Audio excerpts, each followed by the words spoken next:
चिंता संतानहंतारो यत्पादाम्बुजरेणवः वीयानां तान्निजाचार्यान् प्रणमामि मुहुर्मुहुः। यदनुग्रहतो जन्तु सर्वदुःखातिगो भवेत्। तमहं सर्वदा वन्दे श्रीमद्वल्लभनन्दनम्।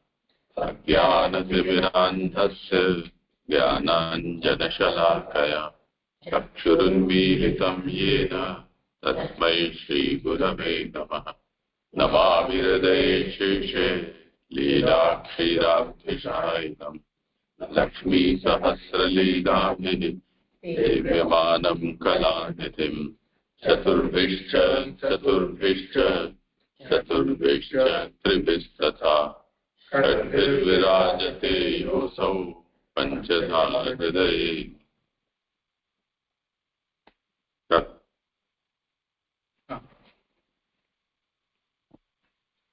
ભાગવત શાસ્ત્રનું સ્કંધાર્થ આનંદ હરિની આનંદરૂપ લીલા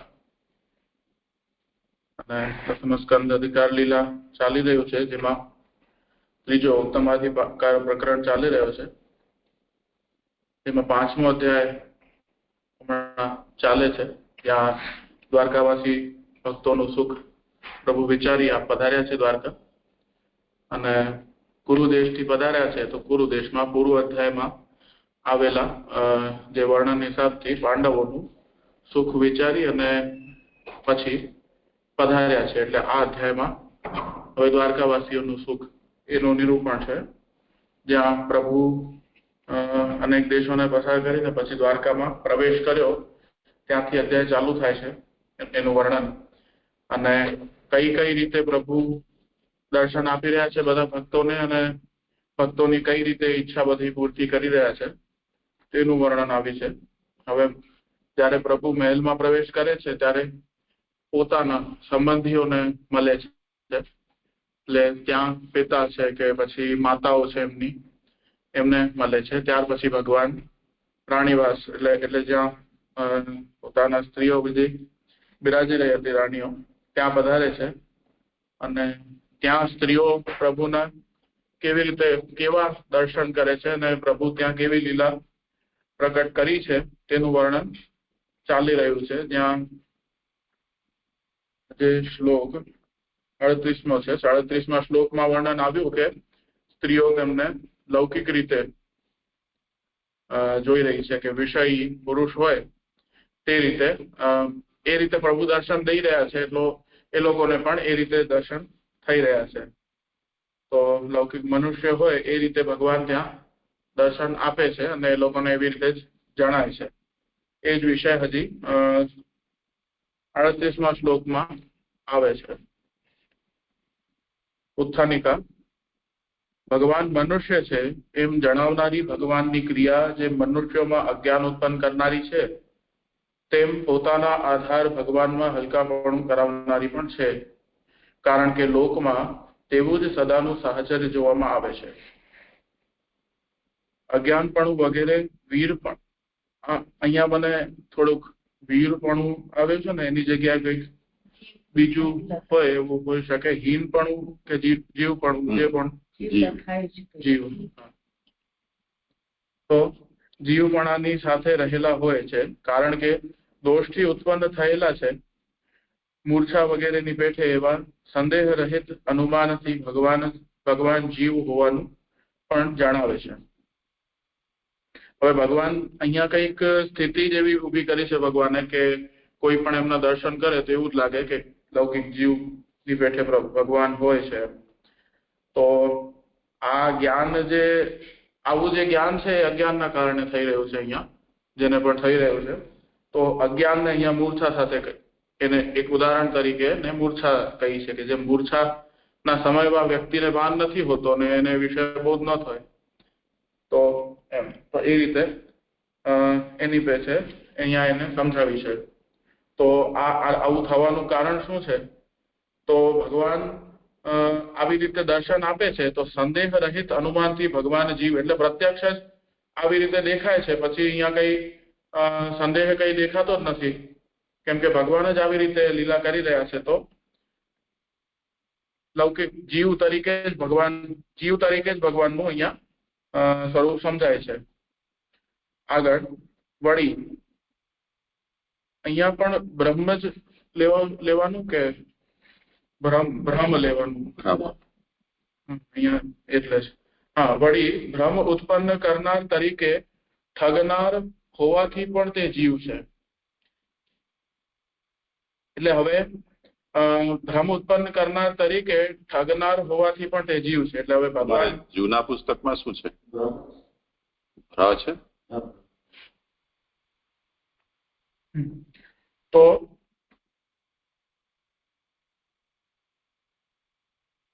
એટલે ભગવાનમાં અહીંયા જીવપણું છે એવું સાબિત કરવા અહીંયા માંગે છે કે ભ્રમ ઉત્પન્ન કરનાર તરીકે અહીંયા ભગવાન ઠગે જ છે અહીંયા લોકોને. તો ઠગનાર હોવાથી પણ તે જીવ છે. એટલે આગળ એનું નિરૂપણ પણ આવે છે હજી કે જીવ હોય તો પણ ઠગવાનું નકામું થાય એમ પણ ન કહેવું, કારણ કે મુક્ત જીવો પણ તેમ કરે છે, ઠગે છે. પોતાને બંધન થાય એવા ભયથી જ તેઓ તેમ કરતા જોવામાં આવે છે.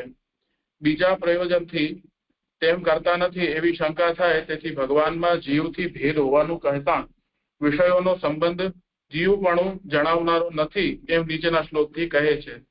અહીંયા પહેલી નંબરની ફૂટનોટ છે કે ઉપર એવી શંકા થાય, ત્યાં એક ફૂટનોટ છે.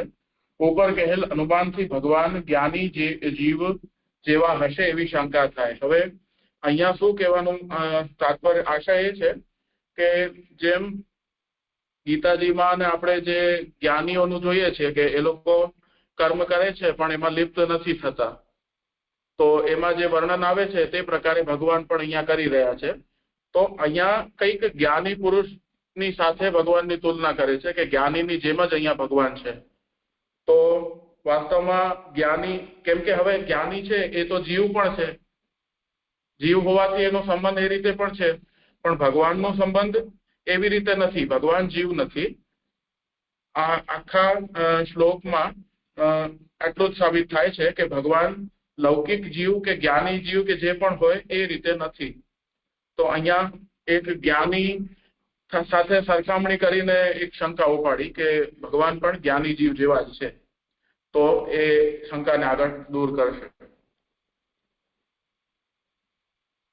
એતદીશનમ વીશસ્ય પ્રકૃતિસ્થોપી તદ્ગુણૈઃ ન યુજ્યતે સદાત્મસ્થૈઃ યથા બુદ્ધિ તદાશ્રયા. શ્લોકાર્થ. આ ઈશ્વરપણું છે કે પ્રકૃતિમાં રહેલા હોવા છતાં પણ તેમના આશ્રય રહેલી અબુદ્ધિની પેઠે સદા પોતાની અંદર રહેલા તે પ્રકૃતિના ગુણો સાથે સંબંધમાં આવતા નથી. સુબોધનીજી, આ ખોટું કહો છો કે વિષયના સંબંધથી જીવપણું પ્રાપ્ત થાય છે.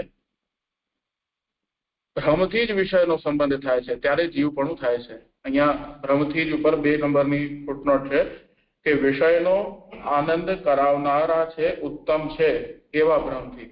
હવે વિષયો, હવે અહીંયા જે પૂર્વમાં કહ્યું ભગવાન માટે, તો એ કહે છે કે આ તમે જે વિચારી રહ્યા છો એ ખોટું છે, કેમ કે જે વિષયોથી જે સંબંધ થાય તેનાથી જીવપણું થાય છે. તો એવું જે તમે ભગવાન માટે કહો છો તે યુક્ત નથી. અને વળી આગળ કહે છે કે આ જે એવું આપણે જે દેખાય છે તેનું કારણ શું છે? તો એ કહે છે કે ભ્રમથી જ વિષયનો સંબંધ થાય ત્યારે જીવપણું થાય છે. હવે જીવપણું ક્યારે થાય?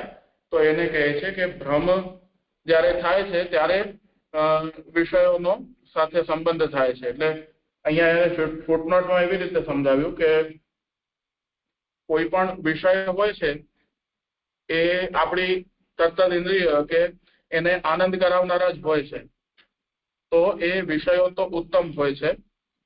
તો એ રીતે એના સંબંધથી જ એ વાસ્તવમાં એ ભ્રમ છે આપણો કે એ વિષયના સંબંધથી સુખ થાય છે, પણ એનાથી ઉલટું બંધ જ થાય છે.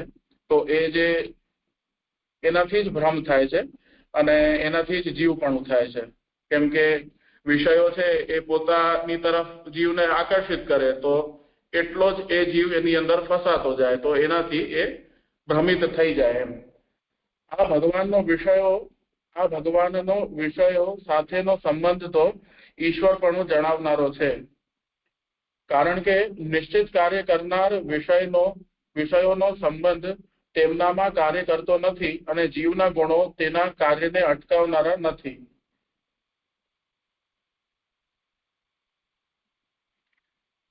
હવે અહીંયા એવી રીતે તેને આગળ સમજાવે છે કે અહીંયા ફૂટનોટ લઈ લો. ઈશ્વરપણું જે કહે છે તેના ઉપર ફૂટનોટ છે. તિરસ્કાર કરાયેલો વિષયનો સંબંધ ઈશ્વરનો ગુણ છે, કારણ કે સદા કાર્ય કરનાર વિષયોના કાર્યને થવા દેતો નથી. દત્તે કરેલા સુરાપાનની પેઠે એવો અર્થ છે. આ મને પાછળ અલ્પવિરામ પછીનું જે આવ્યું ટિપ્પણીમાં ફૂટનોટમાં એ મને વિશે સમજાતો નથી, પણ અહીંયા કહેવા એવું માંગે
અહીંયાથી ડિસ્કનેક્ટ થઈ ગયું હતું.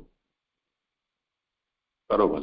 હા, તો અહીંયા જે કહેવાનું તાત્પર્ય એટલો જ છે કે આપણો એટલે લૌકિક જીવોનો વિષયો સાથેનો જે સંબંધ હોય છે અને ભગવાનનો જે વિષયો સાથેનો સંબંધ હોય છે એ બેઓ જુદો સંબંધ હોય છે. એને એક ન માની લેવાનું, કેમ કે અગર ભગવાનનું પણ એવી રીતે માની લેશું તો ભગવાન લૌકિક જીવ છે એવું આપણે કહેવું જ પડશે, પણ વાસ્તવમાં એવું નથી. તેને કહે છે કે કારણ કે નિશ્ચિત કાર્ય કરનાર વિષયનો સંબંધ તેમનામાં કાર્ય કરતો નથી. એટલે વિષયોનું કાર્ય જીવ પ્રતિ શું છે કે એને આકર્ષિત કરી અને એને ભ્રમ ઉત્પન્ન કરવું, તો એ વિષયોનું કાર્ય છે.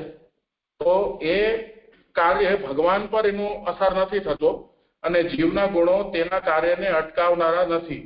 અને જીવ તો એને શું અપનાવે છે, તો એનું કાર્ય અટકતું નથી. એટલે વિષયો જે છે એ ભગવાને જે ભગવત પ્રેરિત જે વિષયો છે એ જીવને મૂંઝાવ્યા કરે છે. આગળ મણિ મંત્રો વગેરે પણ અલૌકિક હોવાથી ભગવાનની શક્તિવાળા છે. તેથી પ્રકૃતિમાં રહેલા હોવા છતાં વિષયોમાં રમણ કરતા હોવા છતાં પણ કર્તાને વશ કરવાપણું, સ્વરૂપની હાનિ, દોષ ઉત્પન્ન કરનાર હોવાપણું વગેરે તે વિષયના ગુણો સાથે ભગવાન સંબંધમાં આવતા નથી.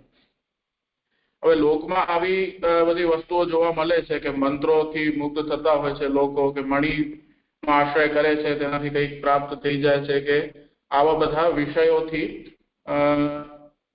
એ વસ્તુ દેખાતી હોય છે કે મોહમાં પડતા હોય છે. તો એને પણ કહે છે કે આ મણી અને મંત્ર અને આદિ જે છે એમાં પણ ઈશ્વરની શક્તિ છે, એના કારણે જ એ એવી રીતે કાર્ય કરતી હોય છે. એમ એને દોષ ઉત્પન્ન કરનાર હોવાપણું વગેરે તે વિષયના ગુણો સાથે ભગવાન સંબંધમાં આવતા નથી. એટલે હવે એ જે લૌકિક વિષયો કે લૌકિક કામનાને જે પૂર્તિ જે કરાવતી હોય છે એ વાસ્તવમાં ભગવાનની ઈશ્વરીય જે શક્તિ છે તેની સહાયથી જ પૂરી કરી દેતી હોય છે, પણ તેના સાથે ભગવાનનો કઈ સંબંધ નથી.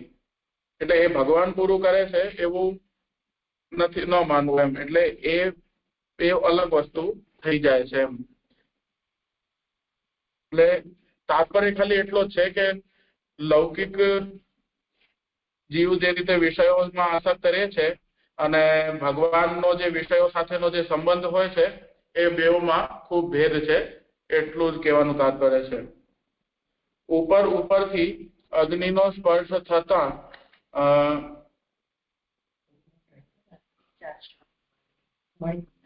અચ્છા, હા, ધ્યાન ન રહ્યું મને. મણિ મંત્રો વગેરે પણ, તો ત્યાં મંત્રો ઉપર 4 નંબરની ફૂટનોટ છે કે તિરસ્કાર કરેલો વિષયનો સંબંધ ઈશ્વરનો ગુણ નથી, કારણ કે સદા કાર્ય કરનારના કાર્યને તે અટકાવનારો છે. મણિ મંત્રો વગેરેના અગ્નિથી થતો દાહ અટકાવવાનો ગુણ છે, તેનામાં ગુણ હોવાથી તે વિષયોના કાર્યને અટકાવે છે. એ પણ બરાબર નથી, કારણ કે મણિ મંત્રોમાં પણ જે દાહને અટકાવવાની શક્તિ તે ઈશ્વરનો ગુણ છે. એટલે અહીંયા મણીને કઈ રીતે કહ્યું કે દાહને અટકાવે છે? ચંદ્રકાંત મણી જે હોય છે અને સૂર્યકાંત મણી, તે એ ન્યાયમાં એ વિષય આવ્યો હતો એટલે સ્મરણ છે કે આ જે મણી છે, દાહને અટકાવનારી મણી જે છે એ ચંદ્રકાંત મણી છે. તો ઈશ્વરનું કાર્ય શું કીધું કે એ વિષયોને સંબંધ થવા નથી દેતો એમ. તો એનું કાર્ય અને આ મણીનું કાર્ય બેઉ પેરેલલ સરખું જણાય છે કે એક દાહ રોકે છે, એટલે એક વિષય કોઈ વિષયથી થતો જે દાહ હોય છે તેને રોકે છે. તો આ લૌકિક વિષયથી થઈ ગયું, અને ઈશ્વર જે કરી રહ્યા છે તે વિષયોમાં આસક્તિ નથી થતા, એટલે એ રીતે કંઈક એમનું બેવનું કાર્ય સરખું જણાય છે. તો એવું કહે છે કે મણિ આદિમાં પણ કંઈક ઈશ્વરીય શક્તિ હોવાથી એના એવી રીતે કાર્ય કરતું હોય છે.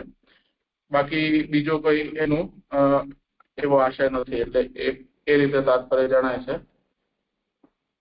આગળ, ઉપરથી અગ્નિનો સ્પર્શ થતા દઝાતું નથી, એવી રીતે પ્રતિબંધિત સંબંધ થતા પણ દઝાય નહીં, તેવું ભગવાનના સંબંધમાં પણ થતું હશે એવી શંકા થાય, તેથી સદા પોતાની અંદર રહેલા એમ કહેલું છે. એટલે જેમ આપણે જોઈએ છે કે ઉપરથી અગ્નિનો સ્પર્શ થતા દઝાતું નથી, તો જેમ ગમતમાં જેમ દેખાડતા હોય કે અગ્નિ ઉપરથી હાથ ફેરવી દીધો કે ચાલીને જલ્દીથી જતા રહ્યા, તો એટલાક ક્ષણિકનું કાર્ય હોય છે, એનાથી કઈ દાહ નથી થઈ જતો. તો એવી રીતે પ્રતિબંધિત સંબંધ થતા પણ દજાય નહીં, તેવું ભગવાનના સંબંધમાં પણ થતું હશે.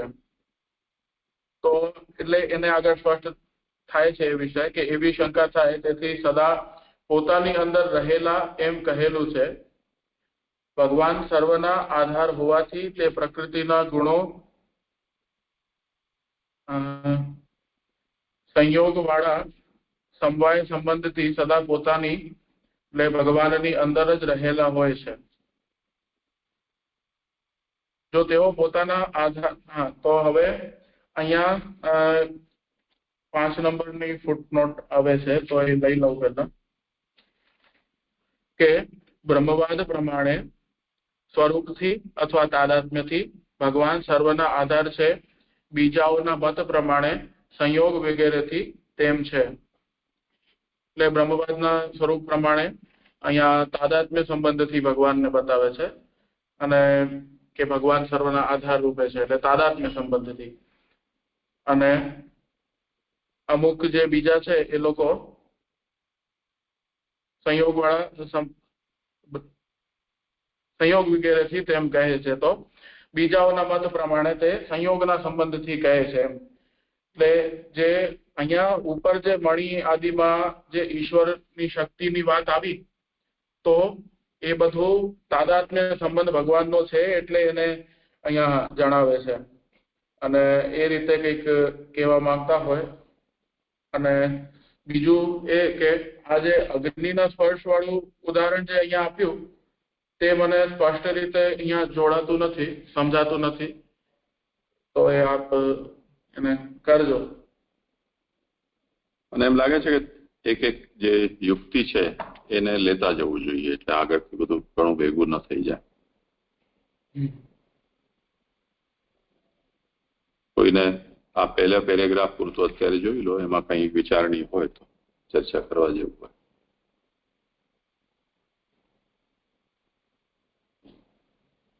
આખો છે વિષય પ્રતિકૂળ અનુકૂળ તર્કનો.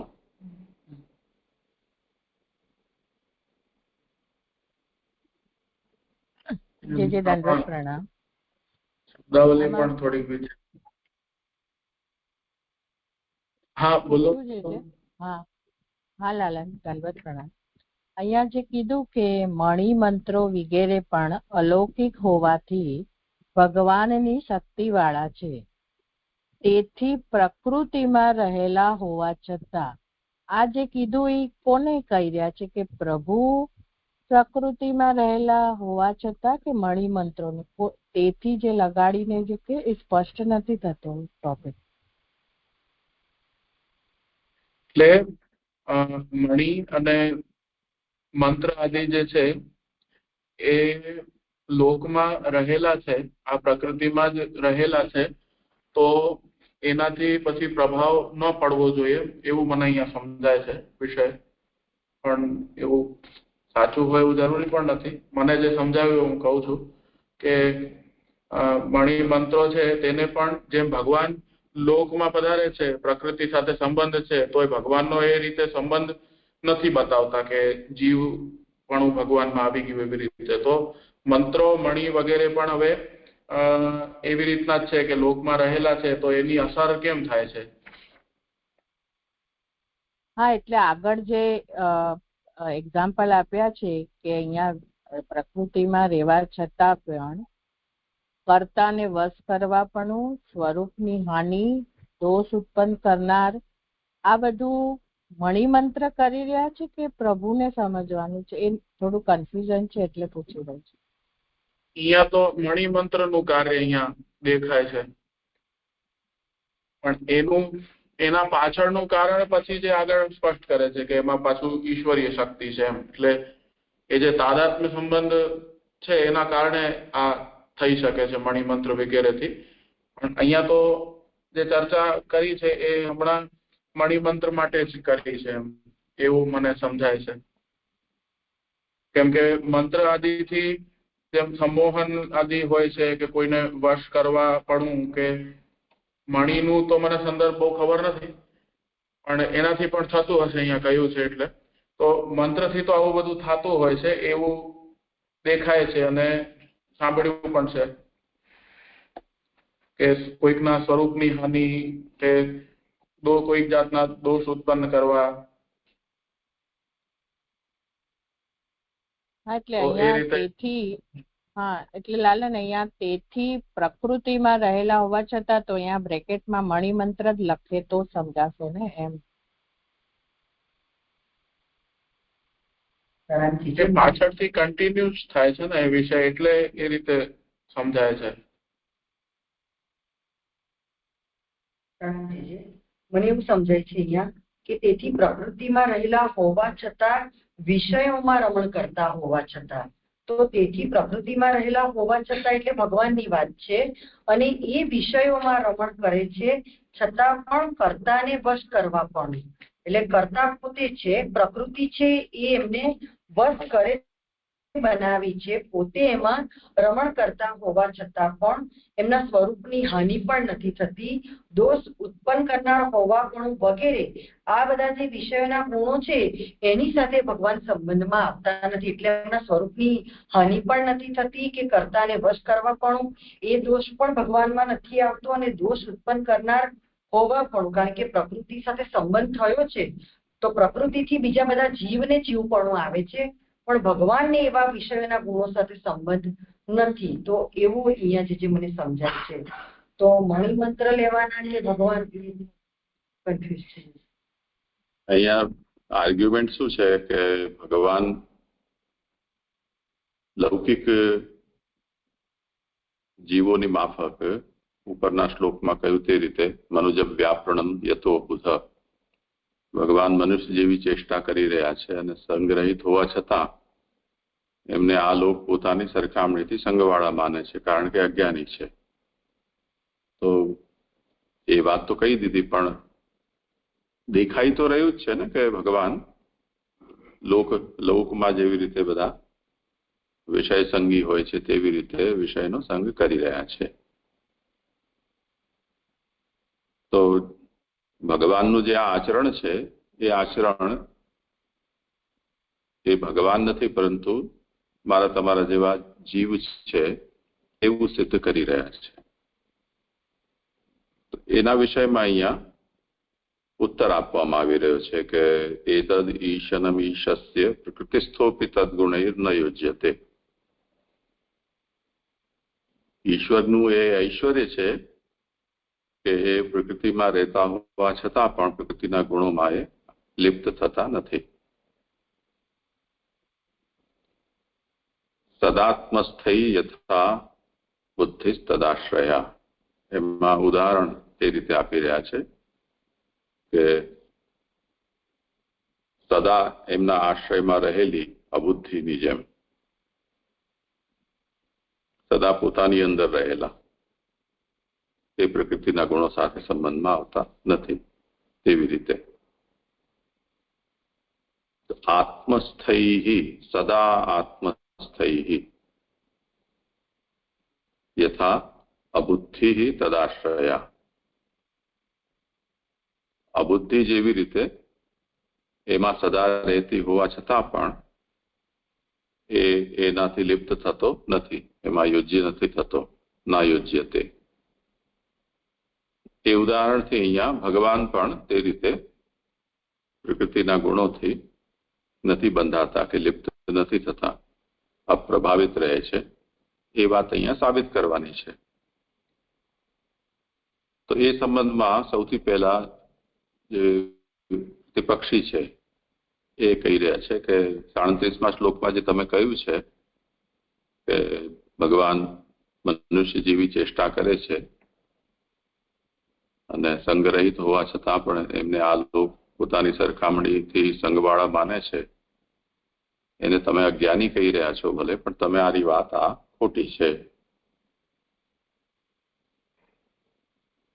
આ ખોટું કહો છો.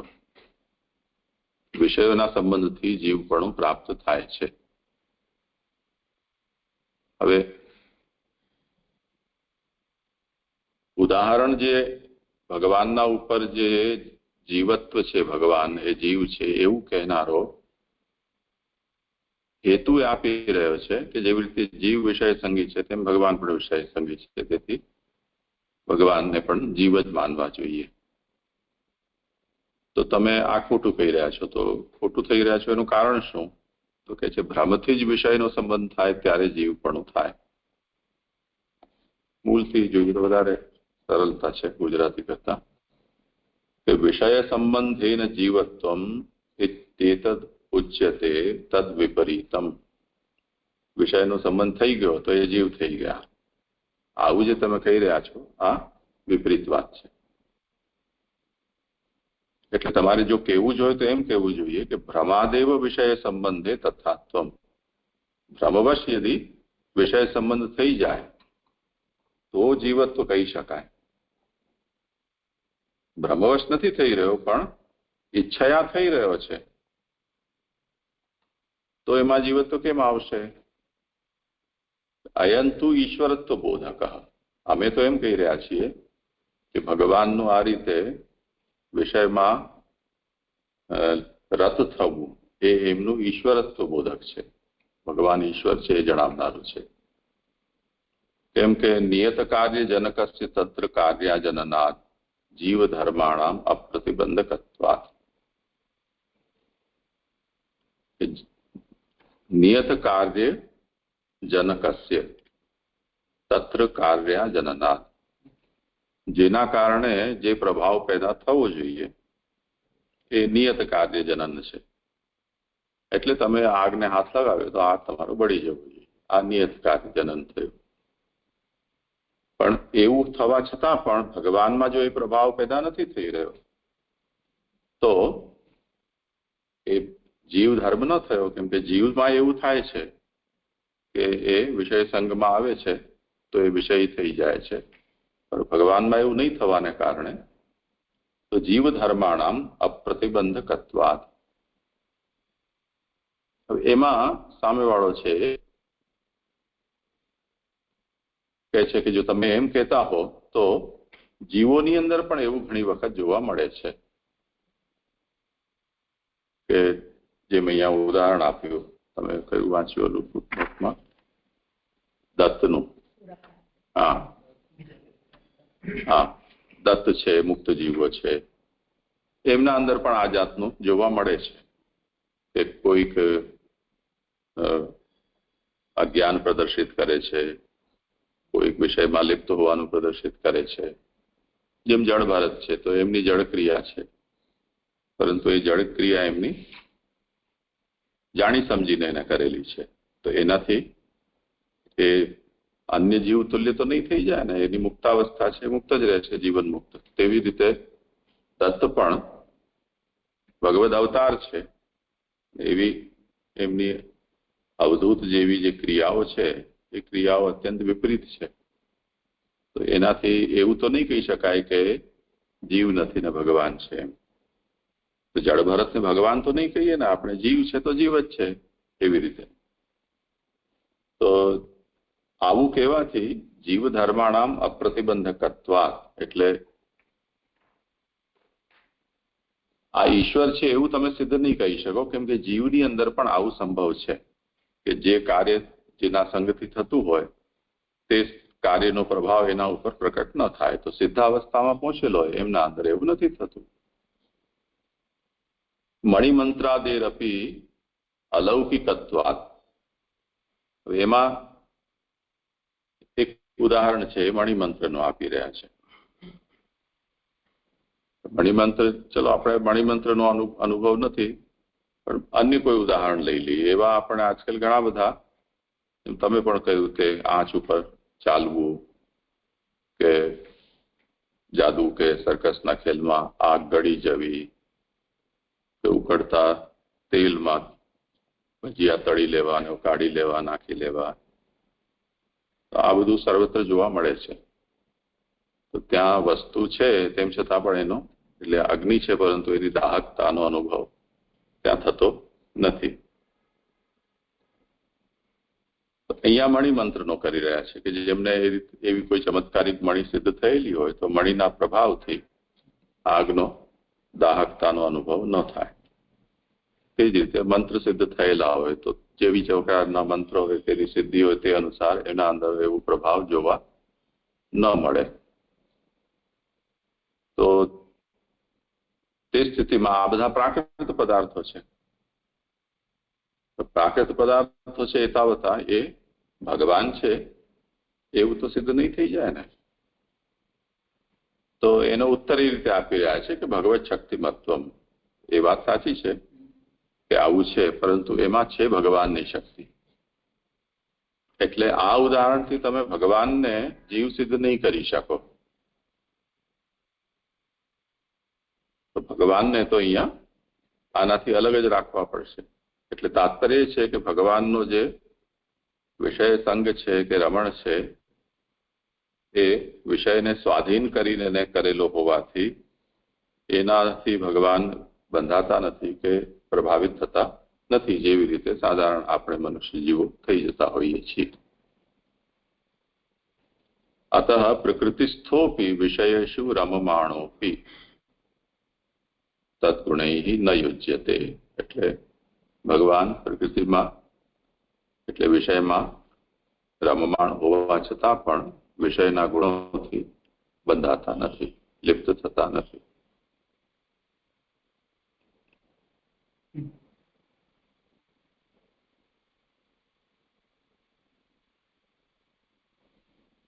કર્તાને વશ કરવા પણ સ્વરૂપની હાનિ અને દોષ ઉત્પન્ન કરે.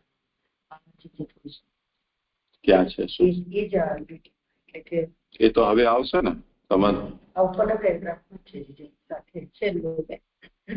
હા, તો એ લઈ લો. તદ્ગુણૈ એટલે કર્તૃવશત્વ પાદકત્વ સ્વરૂપ પ્રચ્યુતિ દોષજનકત્વાદિભિ ન યુજ્યતે.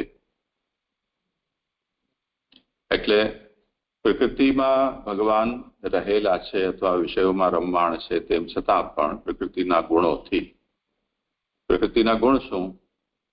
કર્તૃવશત્વાપાદકત્વ.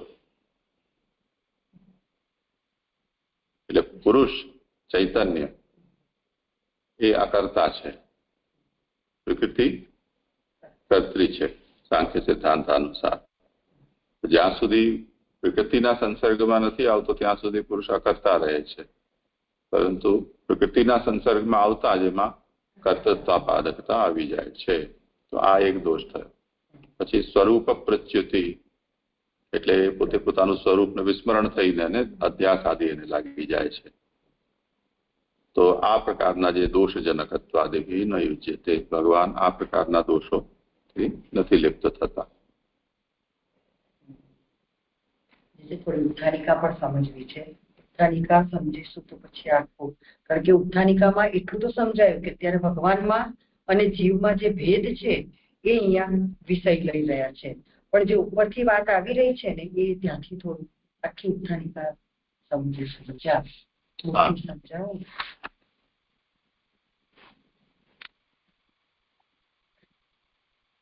બોધન ક્રિયાયાः यथा अज्ञानजनकत्वं तथा स्वाश्रय निकृष्टत्व संपादकत्वमपि लोके तथैव व्याप्तेः. व्याप्ति શું? अज्ञानादिकं जीवत्व सामानाधिकरणं दोषजन्यत्वा मूर्छादिवत्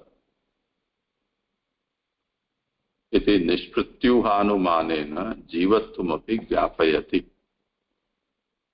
भ्रमजनकत्वेन प्रतारकत्वाच्च जीवत्वम्.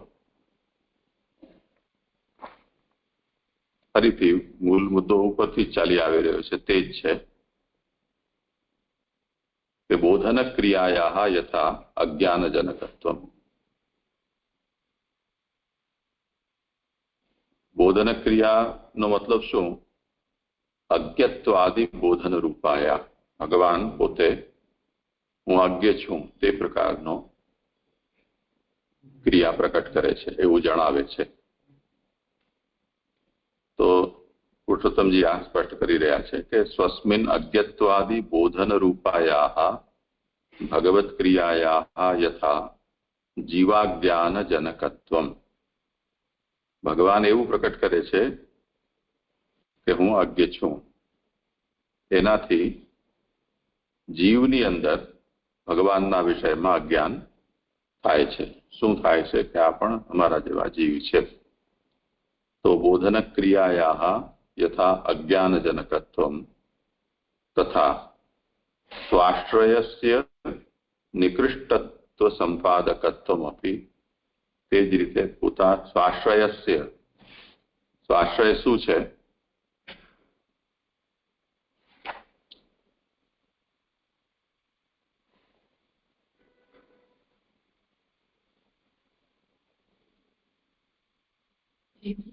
ભગવાન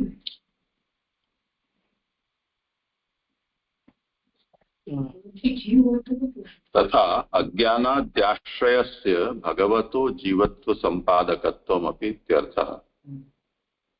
એટલે જેવી રીતે અજ્ઞત્વ જણાવવું એ ભગવાન સંબંધમાં વિપરીત જ્ઞાન જનક થઈ જાય છે, તેવી જ રીતે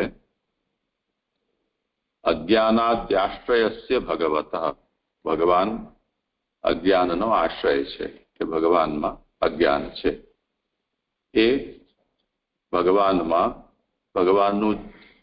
ભગવાન જીવ છે એવું સિદ્ધ કરનારું બને છે.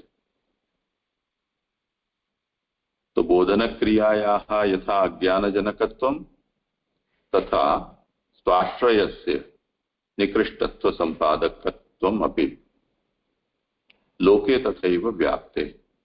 એટલે આપણે લોકમાં પણ કોઈ વ્યક્તિ જ્ઞાની છે કે અજ્ઞાની, આ વિષયમાં જે આપણી સમજ પેદા થાય છે એ આ રીતે જ પેદા થતી હોય છે.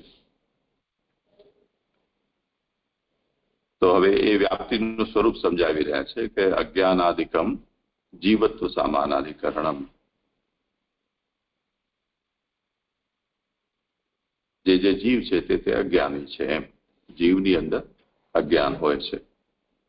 દોષજન્યત્વાત મૂર્છાદિવત, જેવી રીતે મૂર્છા છે. અજ્ઞાન અને મૂર્છાને સમાન કરી. મૂર્છા ઉદાહરણ છે. હા, મૂર્છાદિવત એટલે જેવી રીતે જીવ છે એમાં મૂર્છા આવે છે, અને જેને મૂર્છા આવે છે એના અંદર એ રોગી છે અથવા તો એમાં કોઈ પ્રકારનો દોષ છે એવું માનવામાં આવે છે. તેવી જ રીતે અજ્ઞાન પણ દોષજન્ય હોવાને કારણે એ પણ અહીંયા જીવને જણાવનારું છે. તો ઇતિ નિષ્પૃત્યુઃ અનુમાનેન જીવત્વમપી જ્ઞાપયતિ. આ જે અનુમાન છે એ નિષ્પૃત્યુઃ અનુમાન છે, એટલે આ અનુમાનમાં તમે કંઈ મીનમેક કાઢી શકો એવું નથી.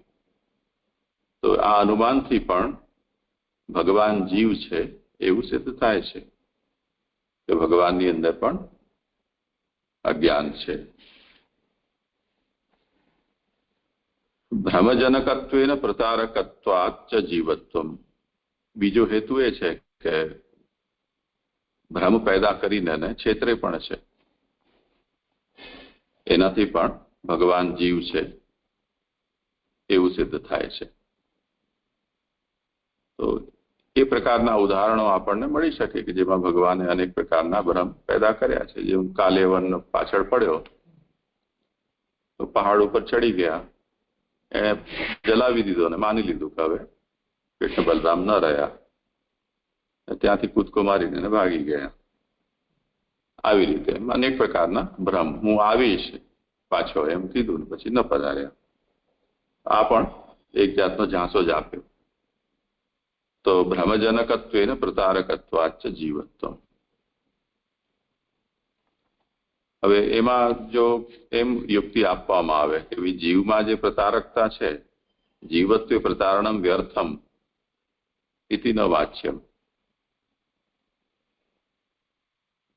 કેમ કે મુક્ત જીવાનામ અપી તથાકરણ દર્શનાથ. એટલે જીવની અંદર તો પ્રતારકતા છે વ્યર્થ હોય છે, એવી રીતે અહીંયા એ વ્યર્થ નહીં સમજવી. તો કે છે કે નહીં, એ તો મુક્ત જીવો છે એના અંદર પણ એવું જોવા મળે છે કે એ લોકો એમનાથી કોઈ સંગથી ચીપકી ન જાય એટલા માટે એ લોકો પોતાનું એવું સ્વરૂપ બતાવે કે જેથી કોઈ એના સાથે બંધનમાં આવે, એમના સાથે કોઈ સંબંધ ન જોડે. તો સંબંધ ભયાદેવ તત્ર તથાકરણમ દૃશ્યતે. તો એ લોકો કોઈના સંબંધ એટલે સંગ દોષ ન લાગી જાય તે કારણે મુક્ત જીવો છે એ લોકો આ રીતે લોકોને છેતરતા હોય છે વિપરીત આચરણ કરીને. ન અન્યથા એ લોકો એવું કરતા નથી. તો એનાથી એવું સિદ્ધ નહીં થાય કે જ્યાં પ્રતારક આચરણ છે એ જીવ નથી અને ભગવાન છે. કેમ કે જીવમાં પણ મુક્ત જીવોમાં એ જોવા મળે છે, એટલે એ યુક્તિ અહીંયા કામ નહીં આવે. તો ભગવાન પણ અહીંયા જે પ્રકારનો વિષય સંગ પ્રદર્શિત કરી રહ્યા છે, એટલે શ્રી કૃષ્ણ જે કરી રહ્યા છે એનાથી એમની ભગવત્તા સિદ્ધ નહીં થાય, જીવત્વ સિદ્ધ થશે. કદાચ તમને કેવું હોય કે ચલો આ સાધારણ જીવ નથી તો અસાધારણ જીવ છે, પણ જીવ તો છે ને એમ તમારે માનવું જોઈએ. इत्येवम् आशंक्य जीववैलक्षण्यं वदन् विषयसंबंधस्य न जीवत्वबोधकत्वम् इत्याह। આવી આશંકા કરીને ભગવાન જીવથી વિલક્ષણ છે એવું કહેવા માટે અહીંયા એ સાબિત કરવામાં આવશે કે ભગવાનનો વિષય સાથેનો જે સંબંધ છે એ એમને જીવ બનાવી દેતો નથી, તેનાથી ભગવાનમાં જીવત્વ આવતું નથી એવું અહીંયા સમજાવવામાં આવશે.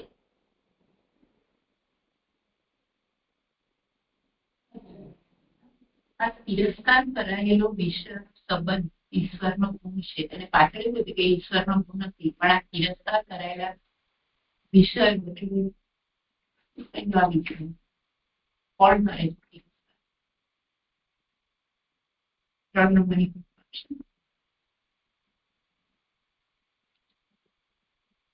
હવે આ ક્રમથી વિષય લઈએ તો સારું. બીજા કોઈને એમ જ છે કે પહેલા પેરેગ્રાફમાં એટલે જે કહ્યું ને કે આ ભગવાનનો વિષયો સાથેનો સંબંધ તો ઈશ્વરપણું જણાવનારો છે, એટલે એના ઉપર જે ત્રીજી ઈશ્વરપણું ઉપર જે ત્રીજી ફૂટનોટ છે ને એમને એ પૂછવા માંગે છે. એ તો સમજી ગયો, પણ અત્યારે આપણે ઉત્થાનિકાથી શરૂઆત કરી છે. હવે એના પછીથી આવતી જે પંક્તિઓ છે તે ક્રમથી આની કોઈ પણ શંકા હોય તો એને જોઈ લઈએ.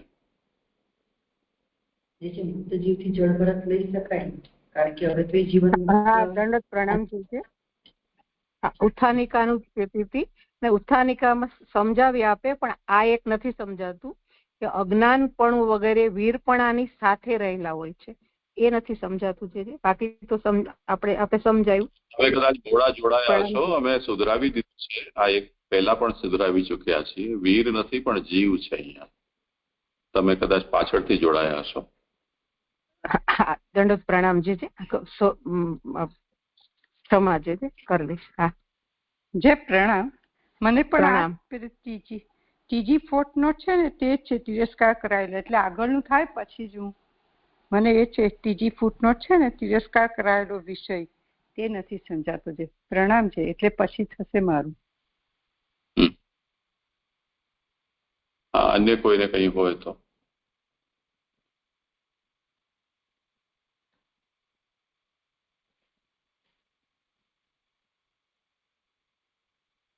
ભાનુબેન, તમને કઈ કહેવાનું ન હોય તો હમણાં હાથ નીચો કરી લો, તો પછી વાટ જોતા રહીશું અમે તમારી બોલવાની. જે દંડવત આપે જે હમણાં સમજાવ્યો ને આ પેરેગ્રાફ સુબોધનીજીની ટીકાનો પહેલો પેરેગ્રાફ, આ ખોટું કહો છો ત્યાંથી જે સમજાયું ને એમાં અહીં તો બરાબર આવ્યું કે જીવના ગુણો તેના કાર્યને અટકાવનારા નથી. એટલે એ તો ભગવાન તો વિષયોના કાર્યને અટકાવી શકે છે, પણ જીવો તો એ વિષયોના કાર્યને અટકાવી શકતા નથી. એટલે એ તો ઈશ્વર છે, એટલે એને તમે જીવ ના કહી શકો, કેમ કે એ તો વિષયોના કાર્યોને પણ અટકાવી દે છે, તો એમને જીવ ના કહી શકાય. ત્યાં સુધીની બરાબર આર્ગ્યુમેન્ટ સમજાઈ જશે. પછી અહીંયા એવું કહ્યું કે મણિ મંત્ર વગેરે પણ અલૌકિક હોવાથી ભગવાનની શક્તિવાળા છે. એમાં ફૂટનોટમાં એમ સમજાવ્યું છે આના બાબતમાં કે મણિ મંત્ર વગેરેમાં જે દાહ થતો અટકાવવાનો જે ગુણ છે તેવો તેનામાં ગુણ હોવાથી તે વિષયોના કાર્યને અટકાવે છે. એટલે કોઈ એમ કે મણિમંત્રની જેમ કોઈ આવી કોઈ સિદ્ધિ છે એવા વ્યક્તિમાં, એના કારણે એ આવા વિષયોના ગુણોને અટકાવી દે છે, તો એવું ના સમજવું જોઈએ કે ભગવાન કોઈ આવા સિદ્ધ પુરુષ છે. પણ કેમ કે એ મણિમંત્ર વગેરેમાં જે આ દાહને અટકાવવાનો ગુણ છે એ ભગવાનનો ગુણ છે, એટલે ભગવાન જ આ કાર્ય કરી શકે છે, બીજું કોઈ આવી રીતે કાર્ય કરી શકતું નથી. તો એ એટલી આર્ગ્યુમેન્ટ પણ સમજાય. પછી તેથી કરીને જે આગળ કહ્યું ને એમાં જે આપે ડાયરેક્ટ ભગવાનને જ અહીંયા આગળ લઈ લીધા કે તેથી એટલે શું કે મણિમંત્ર વગેરે પણ ભગવાનની શક્તિ વાળા છે, એમનો પોતાનો એ ગુણ નથી. તો તેથી મણિમંત્ર વગેરે પણ આવું વિષયોના સંબંધને અટકાવવા વાળી શક્તિ વાળો જે ગુણ છે એ ભગવાનનો એમનામાં છે.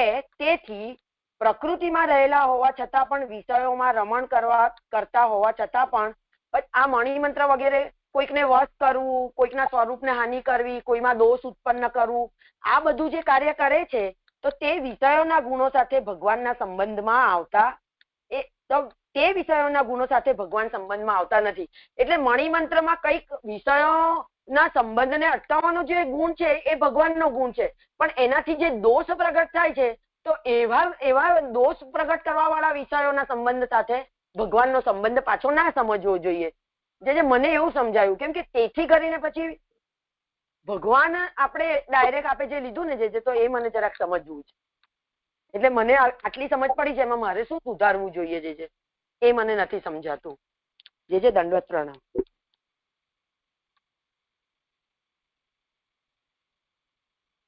એટલે તમે એમ કહી રહ્યા છો કે આ ત્રણ જે વસ્તુ છે મણિમંત્રના સંબંધમાં કહેવામાં આવી છે એમ? ના, એટલે હા એટલે મને એવું લાગ્યું કે પ્રકૃતિમાં રહેલા એ બધી જે વાત લાલનજી આગળ કરીને એ મણિમંત્રના સંબંધમાં છે, પણ આપે જે કહ્યું એને આની સાથે જોડ્યું કેવી રીતે? આપે એને ભગવાન સાથે જોડ્યું તો એ મને નથી જોડાઈ શકાતું કે તેથી કરીને પછી ભગવાન સાથેનો કેવી રીતે? તેથી એટલે તો પછી ઉદાહરણ સાથે એને કોરિલેટ કેવી રીતે થઈ એ વાત? જેવી રીતે મણિમંત્ર છે એ પ્રકૃતિમાં રહેવા છતાં પણ પ્રકૃતિના દોષોથી લિપ્ત થતા નથી, તેવી રીતે ભગવાન પણ પ્રકૃતિમાં રહેલા હોવા છતાં પણ કર્તાને વશ કરવા પણ સ્વરૂપની હાનિ, દોષ ઉત્પન્ન કરનાર હોવા પણ વગેરે વિષયોના ગુણો સાથે ભગવાન સંબંધમાં આવતા નથી. હાજી, હા, એટલે એ આપણે વિચારવાનું કે મણિમંત્ર વગેરે પણ પ્રકૃતિમાં રહેલા હોવા છતાં પણ જેમ દોષોના સંસર્ગમાં નથી આવતા, એમ ભગવાન પણ પ્રકૃતિમાં રહેલા હોવા છતાં પણ દોષોના સંસર્ગમાં નથી આવતા. આવી રીતે જે આપણે જોડ્યું ને એ તો લખેલું જ છે. એ જોડાતું નતું ને જે એટલે કોઈ એમ કેતા હતા કે કેવી રીતે આનું રિલેશન. હવે મારું હવે સ્પષ્ટ થયું છે. હા, દંડવત પ્રણામ.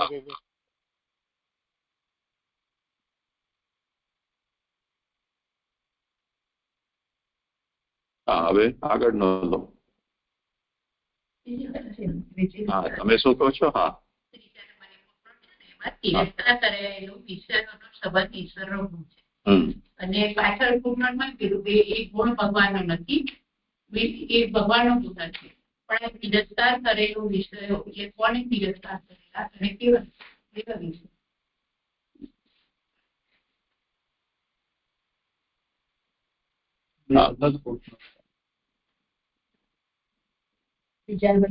ત્રીજી જે પુરુષોત્તમજી આજ્ઞા કરે છે એ આ ભગવાનનો વિષયો સાથેનો સંબંધ તો ઈશ્વર પણ જણાવનારો છે, એના ઉપર છે. બરોબર છે? એટલે સિદ્ધાંતિ શું કહે છે કે જે વિષયોના સંબંધથી પ્રાકૃત જે જીવ છે એ તો એના વિષયના દોષથી લિપ્ત થઈ જાય છે. એ જ વિષયોમાં ભગવાન જોડાતા હોવા છતાં પણ એ દોષ એમની અંદર આવતો નથી. એટલે ભગવાનનો વિષયના સંગમાં આવવું એમનું ઈશ્વરત્વ બતાવનારું છે. એટલે ડૂબતો માણસ હોય, તરતા ના આવડતું હોય, પાણીમાં પડવાને કારણે ડૂબી જાય. બચાવનારો માણસ પણ પાણીમાં પડે તો જ ડૂબતાને બચાવી શકે, તો એ પણ પાણીમાં પડે. ડૂબતો હોય, જ્યાં પડ્યો હોય, અંદર ઉતરી ગયો હોય, એને બહાર કાઢે અને પોતે પણ બહાર આવી જાય. તો તે સ્થિતિમાં પહેલાનું ઉદાહરણ છે કે જો એ પાણીમાં પડ્યો, આ પાણીમાં પડ્યો, એનાથી ઓને બે તુલ્ય તો ન થઈ જાય ને. ઓલું પડવા છતાં પણ એને કાઢીને એને પોતે પણ બહાર આવે છે. એવી રીતે ભગવાન છે એ આપણા જેવા જ, આપણે ડૂબેલા છીએ, વિષય સંગી છીએ એ અર્થમાં. એવા આપણા વચ્ચે ભગવાન પધાર્યા છે. ભગવાનની જરૂર શું હતી? કેમ કે જે ડૂબેલો એને કાઢવા માટે ડૂબવું પડે તો જ તમે એને કાઢી શકો. તો ભગવાન પણ ડૂબ્યા અહીંયા. હવે ડૂબ્યા તો હવે એમના ઉપર આરોપ લગાવે છે કે જો અમારા જેવા જ છો. તમને બચાવવા માટે ભગવાન પધાર્યા છે, તમને ફલદાન કરવા પધાર્યા છે, એમાં તમે એમના ઉપર પોતાના જેવાનો આક્ષેપ કેમ લગાવી શકો? તો એ કહી રહ્યા છે કે તિરસ્કાર કરેલો વિષયનો સંબંધ તો ઈશ્વરનો ગુણ છે, એટલે તિરસ્કાર કરેલનો મતલબ એ છે કે એ પ્રકૃતિના ગુણોમાં ભગવાન પોતાનો પગ નાખે છે, તેમ છતાં પણ એનાથી અપ્રભાવિત રહે છે. આ એનો ગુણ થઈ ગયો. એનું કારણ શું કે સદા કાર્ય કરનાર વિષયોના કાર્યને થવા દેતો નથી.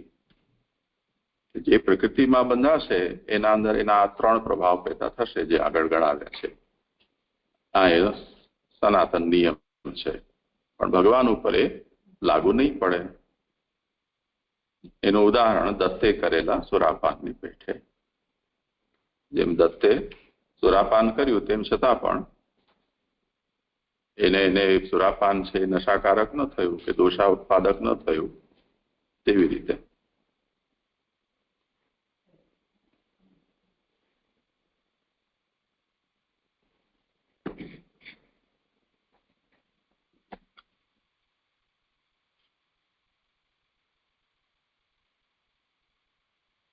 હવે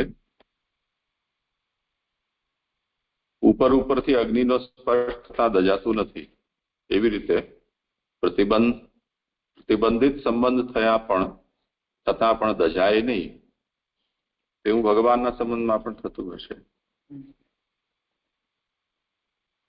એટલે જેમ જાદુગરીનો ખેલ બતાવે, એ કોઈને કાપતું બતાવે, કોઈને જલાવતું બતાવે, કોઈને ડબ્બામાં પૂરીને બંધન થઈ ગયું હોય તેવું બતાવે, પણ એ કોઈ જગ્યાએ હાથ ચાલાકી હોય, કોઈ જગ્યાએ લાઇટ ઇફેક્ટ હોય, કોઈ જગ્યાએ ટેકનિકનો એવો ઉપયોગ કર્યો હોય, પણ એવું વસ્તુતઃ જે દેખાતું હોય એમાંનું કાંઈ હોય નહીં. અને લાલને પણ જે ઉદાહરણ આપ્યું તે રીતે કે નાનપણમાં મોમબત્તી જલાવીને પછી વચ્ચેથી આમાં કરી અને બધાને વાહ વાહ કરી લે, ટીણિયા મીણિયા હોય, બધા ખુશ થઈ જાય. તો આ જે સ્પર્શ છે અગ્નિનો, એ સ્પર્શ આપાતઃ થયેલો સ્પર્શ છે. આપાતતો અગ્નિસ્પર્શે દાહો ન જાત. તો ભગવાન પણ અહીંયા કંઈક આવું જ કરતા હશે. તો નિયત સંબંધેપી ન જાય છે. કેટલાક લોકો એમ સમજી લે કે ઉપરથી કરો તો ન થાય, પરંતુ નિયત સંબંધ થઈ જાય તો પછી પાછો દોષ આવી જાય, એવું ભગવાનમાં પણ થતું હશે, એવી આશંકા કરે છે. તેથી સદા પોતાની અંદર રહેલા એમ કહેલું છે. ભગવાનનું ઈશ્વર એ છે કે આ બધું ભગવાનમાં સદા વર્તમાન છે, તેમ છતાં પણ ભગવાન એનાથી યુજ્ય થતા તે ન યુજ્ય તે.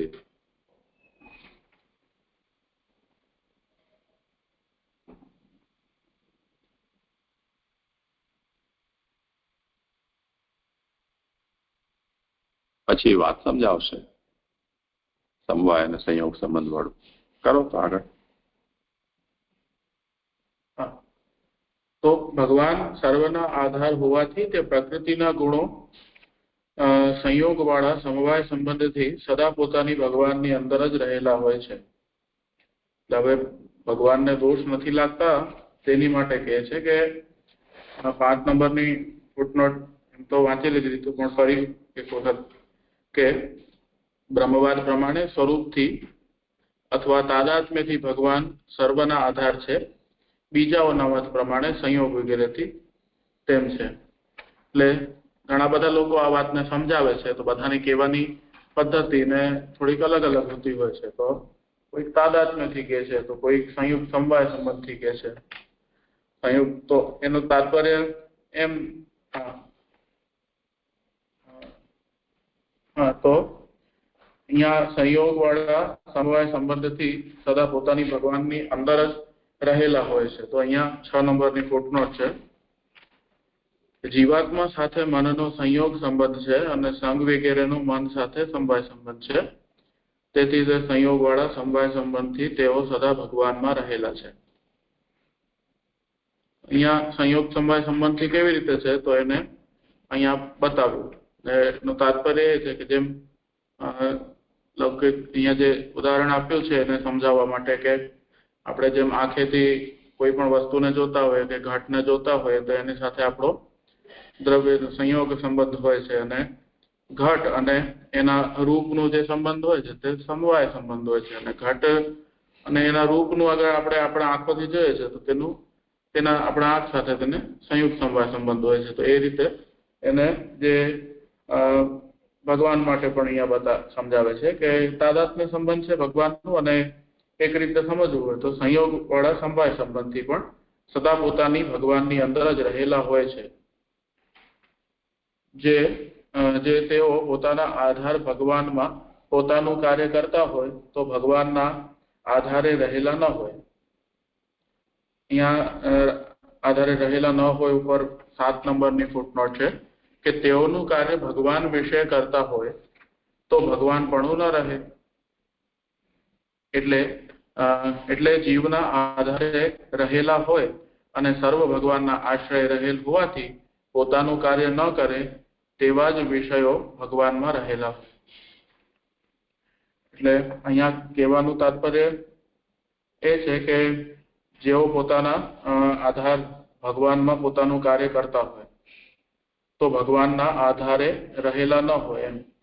તો એને હજી આગળ સ્પષ્ટ કરે છે, તો અહીંયા હું એને સમજાવતો નથી મારી રીતે, કે અથવા સર્વના આધાર હોવું એ ભગવાનનો ગુણ ન હોય અને તેથી જેનો આશ્રય કર્યા વિના જ ભ્રમને લીધે તેના તરીકે જણાય છે તે પ્રકૃતિના ગુણો જ સંગવાળા હોવાનું અથવા જીવપણું જણાવે છે, પરંતુ સદા આધારે રહેલા તેવું જણાવતા નથી. એકના આશ્રય રહેલ જ બીજામાં દોષ ઉત્પન્ન કરનારા હોવાનું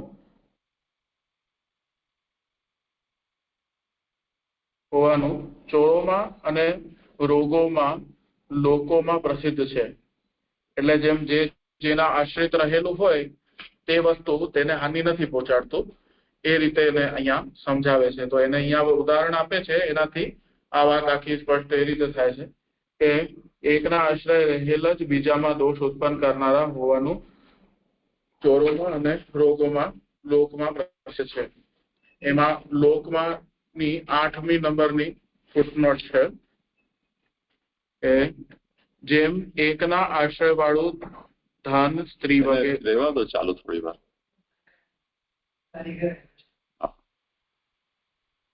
જેમ એકના આશ્રય વાળું ધન સ્ત્રી વગેરે બીજો લઈ જાય ત્યારે ચોરી, લંપટપણું વગેરે દોષ થાય છે.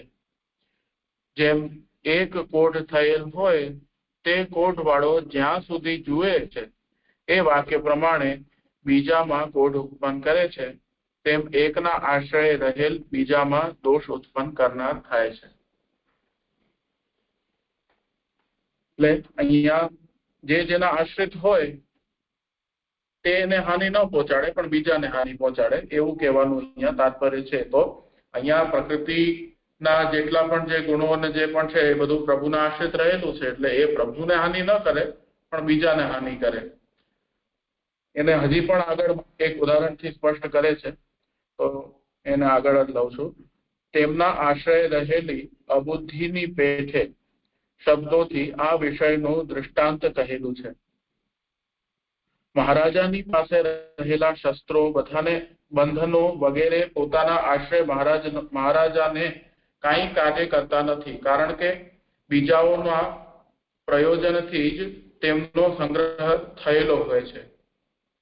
એટલે આ બધી વસ્તુ જે પ્રભુએ જે કરી છે એ બીજા માટે કરી છે. એટલે અહીંયા જે કહે છે કે તેમના આશ્રય રહેલી અબુદ્ધિની પેઠે, એટલે અહીંયા જે રાજા એનું ઉદાહરણ આપે છે કે જે રાજાઓ હોય છે એ લોકો પોતા પાસે અસ્ત્ર કે શસ્ત્ર રાખતા હોય છે, તો કાં તો બીજી કોઈ શક્તિઓ પણ એ લોકો પાસે હોય, તો એ બધી વસ્તુઓ રાજાને હાનિ નથી પહોંચાડતી. એ મહારાજાને કાંઈ કાર્ય કરતા નથી, એટલે રાજાને કોઈ એ અસર નથી થતી, એને કઈ હાનિ નથી પહોંચાડતી, કારણ કે બીજાઓના પ્રયોજનથી જ તેમનો સંગ્રહ કરેલો હોય છે. એટલે હવે શત્રુ આવે છે તો એની માટે જ હોય છે, પોતા માટે થોડી ને કોઈ શસ્ત્ર કે આવી બધી શક્તિઓ રાખે, તો બીજા માટે જ રાખતા હોય છે એમ. તો અહીંયા એ રીતે આને સંબંધ બતાવ્યો.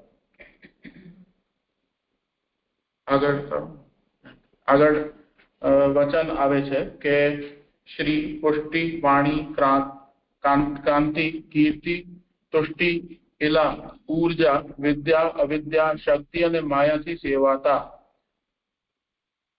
આ વચનથી અહીંયા ભગવાનનું કહ્યું છે કે કેવા ભગવાન છે, તો આ બધાથી સેવાતા છે. વિદ્યા અને અવિદ્યા મારા તનુ છે, એ 11:11:3 આ વચન પ્રમાણે વિદ્યા અને અવિદ્યા મારા તનુ છે. તો એ વાક્યોમાં અમતિ અબુદ્ધિ એટલે અવિદ્યાને ભગવાનના આશ્રયે રહેલી કહેલી છે.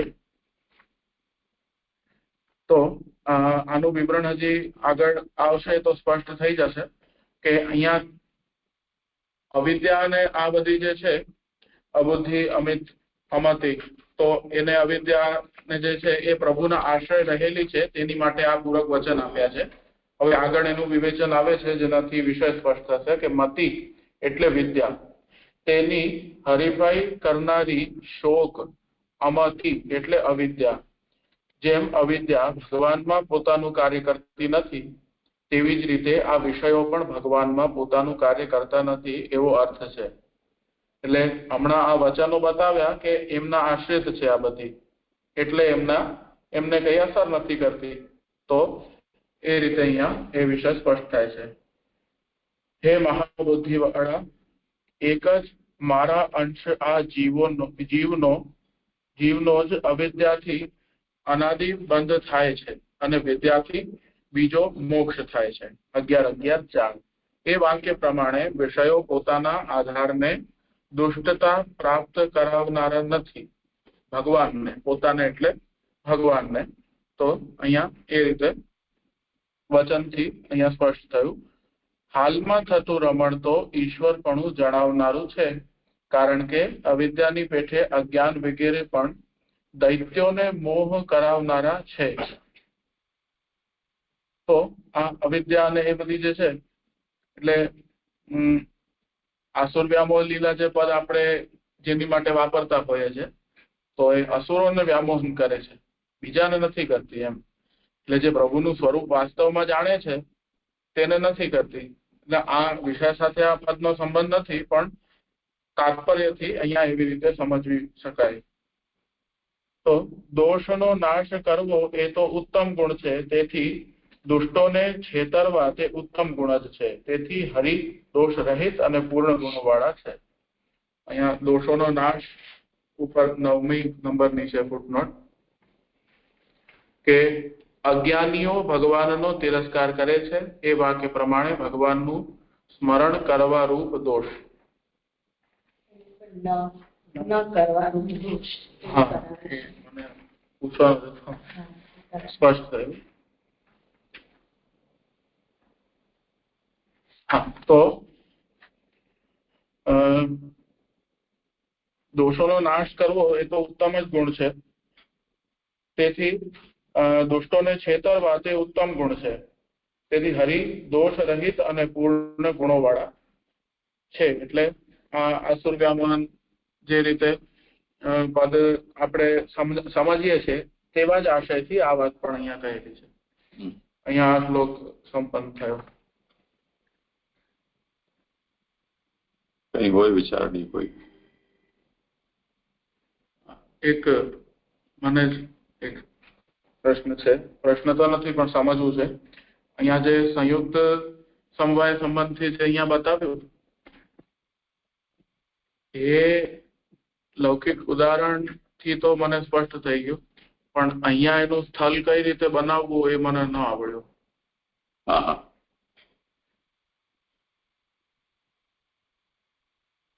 એટલે અહીંયા મુખ્યત્વે ભગવાન છે, પ્રકૃતિ છે, ગુણો છે, એટલે વિષયો એમ.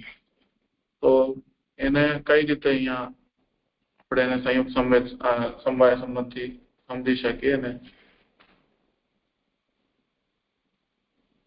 જેમ અહીંયા કહ્યું તેમ જીવાત્મ સંયુક્ત મન તત્ર સમવાય સંગાદિનામ તેના સંબંધ સદા પરમાત્મે વર્તન્તે ઇતિ. આપણે જે સંયુક્ત સંવેદ સમવાયનું આપણે જોઈ રહ્યા છીએ, સંયુક્ત સમવાયનું, એમાં સંયુક્ત સંબંધથી વિષય એ પ્રકૃતિ છે ભગવાનમાં સમવાય સંબંધ.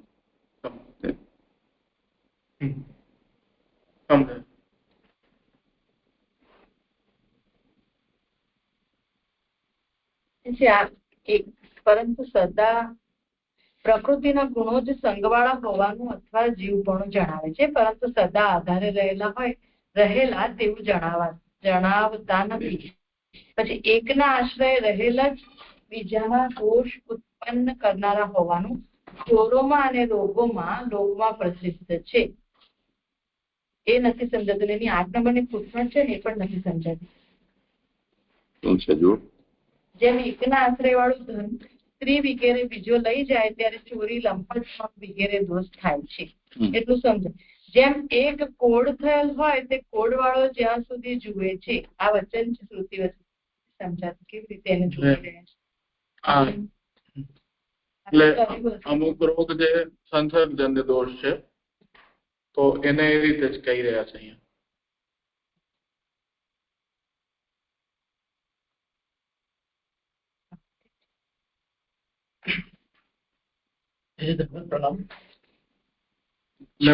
એને ન લઈને બીજા લૌકિક જોઈ લે કે જે કોડલાન થઈ જતા હોય છે. એટલે કોડ તો એટલે જ ના સમજે કે કોડ સ્પર્શજન્ય દોષ નથી થતો નથી એનાથી કોઈને, એટલા માટે જ ના સમજે કે આ કેવી રીતે કહી રહ્યા છે. આ એ તો જે સમજાયું એટલે આ વચનથી. પણ તેમ એકના આશ્રય રહેલ બીજામાં દોષ પણ જે મૂળ સમજાવવા માંગીએ છે એ સમજવું છે. એ જ કહ્યું ને, એકના કોડ થયો છે તો જો એનું ચેપ લાગે બીજાને, જેમ લાલાને કહ્યું કે કોડલા થયા હોય તો કોઈને થયા હોય, તો કોઈ એકના આશ્રય રહેલ છે. કોડલા કોના આશ્રય રહ્યું છે? એને થયા છે, એના આશ્રય રહ્યું છે. એ બીજાને કઈક એને લાગે કઈક તો એને દોષ આવી જાય છે ને, એનામાં પણ થઈ જાય છે. ચેપી હોય રોગ તો એને પણ લાગી જાય છે. એ રીતે એકના આશ્રય રહેલો દોષ બીજામાં પણ થાય છે. એવી રીતે પ્રકૃતિના ગુણો જે છે એના સંગવાળા, એ ગુણો જ સંગવાળા છે, એ પોતે પ્રકૃતિને આધારિત છે. તો હવે જયારે ભગવાન પણ આ રીતે એમાં રમણ કરી રહ્યા છે તો એનાથી એ ભગવાનમાં માની રહ્યા છે. એ અર્થમાં એ એવી આર્ગ્યુ છે અહીંયા. એમ જેના સાથે સંબંધ છે એના અંદર એ દોષ આવે તો સમજાયું. દોષ વાળી વસ્તુ જેના અંદર છે એને પણ પરોક્ષ રૂપથી પ્રભાવિત તો કરશે ને. જેમ ઘણા બધા આપણા શરીરમાં બેક્ટેરિયા કે વાયરસ હોય છે, એ શરીરના અમુક ભાગમાં હોય છે. તો આપણે એમ કહીએ કે એટલા ભાગમાં છે તો એમાં મને શું ચિંતા. જેમ કે સેપ્ટિક થઈ ગયું કોઈને, તો એ તો ખાલી ત્યાં જ સમસ્યા કરશે, તમને મારી નાખશે. તો એટલે એમાં છે તેમ છતાં પણ અંગમાં રહેલો અંગીને પણ પ્રભાવિત કરે છે એમ. તો સંયુક્ત સંબંધથી માનો કોઈ જગ્યાએ છે પ્રકૃતિમાં રહેલો છે, પ્રકૃતિ બાજી ભગવાનમાં છે, તો એ દોષ સંક્રાંત થશે ને.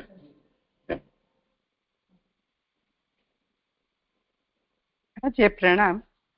આ મને 6ઠ્ઠી ફૂટનો નથી સમજાતી, જે આ સંયોગ સંભાય સંબંધ, એ જરા આ પહેલી વાર બધું મને તો ખ્યાલ આવે, જે નથી સમજાતું. પ્રણામ. એટલે આ ડબ્બામાં ડબ્બો એવી રીતે સમજી લો એને.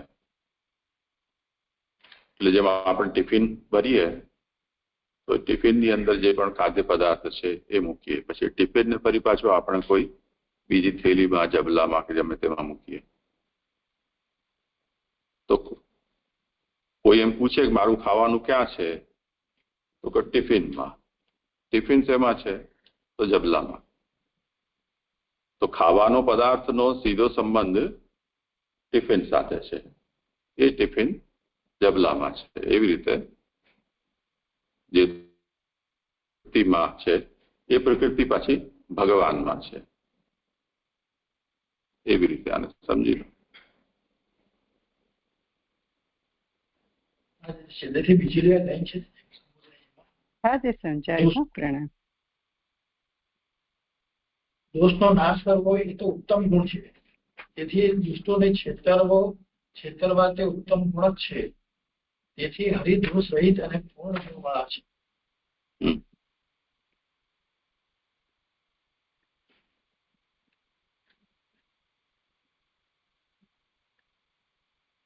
એટલે દોષનો નાશ કરવો એ ઉત્તમ ગુણ છે, તો એ કેમાં છે? તો ભગવાનમાં છે. અને તેથી દુષ્ટોને છેતરવા તે ઉત્તમ ગુણ છે. તો આ બીજો એક ગુણ છે કે દુષ્ટોને છેતરવા. તો દુષ્ટો છે તો એને તો સારું ફળ થોડી આપશે, તો એને છેતરે છે. તેથી હરિદોષ રહિત અને પૂર્ણ ગુણો વાળા છે. એટલે તાત્પર્ય કે એમાં ભગવાન લિપ્ત નથી થતા, પણ એ બીજાને એ રીતે છેતરી દે છે એમ. એટલે તો છેતરવું એવું કંઈક કહ્યું છે કે દુષ્ટોને જણાય એવું વાસ્તવમાં હોતું નથી એમ. એટલે આખા શ્લોકના સંદર્ભથી અગર વિચારશું તો જેમ હમણાં લૌકિક મનુષ્ય પેઠે જે ભગવાન દેખાઈ રહ્યા છે, તો એ રીતે વાસ્તવમાં છે નહીં એમ. વાસ્તવમાં ભગવાનનો ગુણ તો એ દોષ રહિત હોવું એ જ ભગવાનનો ગુણ છે, પણ છેતરે છે એ પણ એક ગુણ તો ભગવાનનો જ છે ને. ભગવાન છે એટલે છેતરે ભગવાન છે તો એમનો જ ગુણ થાય ને. એટલે બીજી રીતે બી હોય તો એવું સમજે અવિદ્યા જાય છે વિદ્યાર્થી, તો એવી રીતે વિદ્યા પ્રાપ્ત કરશે એટલે ભગવાન જ આ કાર્ય કરે છે.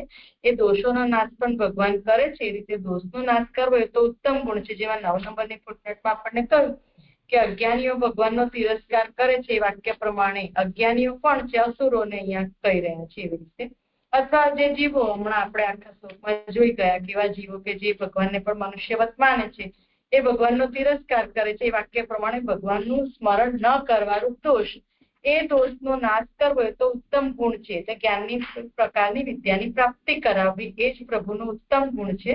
તેથી દુષ્ટોને છેતરવા તે ઉત્તમ ગુણ જ છે. એટલે આસુરો છે એને ભગવાન મોહ કરી રહ્યા છે એ ઉત્તમ ગુણ જ છે. એટલે ભગવાન તો અવાજ છે દોષ. એટલે એ કે અહીંયા જે શ્લોકનો સંદર્ભ ચાલે છે એ જ રીતે, કેમ કે હવે અહીંયા પૂર્વ શ્લોકમાં અને ઉત્થાનિકામાં જે રીતે વિષય આવ્યા કે ભગવાન જ એ રીતે દર્શન દે છે, તો એમાં બિચારા સામેવાળો શું કરે? તો એને તો વ્યામોહન થાય જ ને. તો એ ભગવાનનો જ તો ગુણ છે, એનાથી જ તો બિચારો તો વ્યામોહિત થાય છે. એ ભગવાનનો જ ગુણ થયો ને.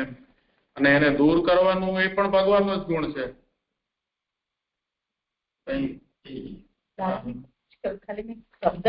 આમાં એટલું જોઈ લેવું જોઈએ કે ભગવાન ઘણી વખતે અસુરો દૈત્યો છે એના સામે એક ભગવાનના વાસ્તવિક સ્વરૂપને જાણી લે તો મુક્ત થઈ જાય, સ્વભાવ પરિવર્તિત થઈ જાય.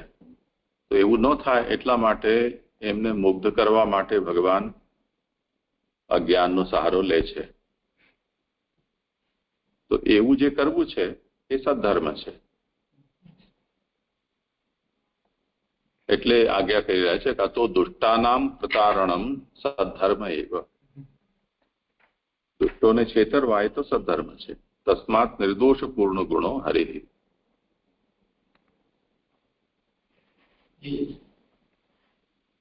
હજી એક પ્રશ્ન છે. હા, કઈ વાંધો નહીં. આ બધા શ્લોક સંપન્ન થાય પછી, કેમ કે સારી રીતે.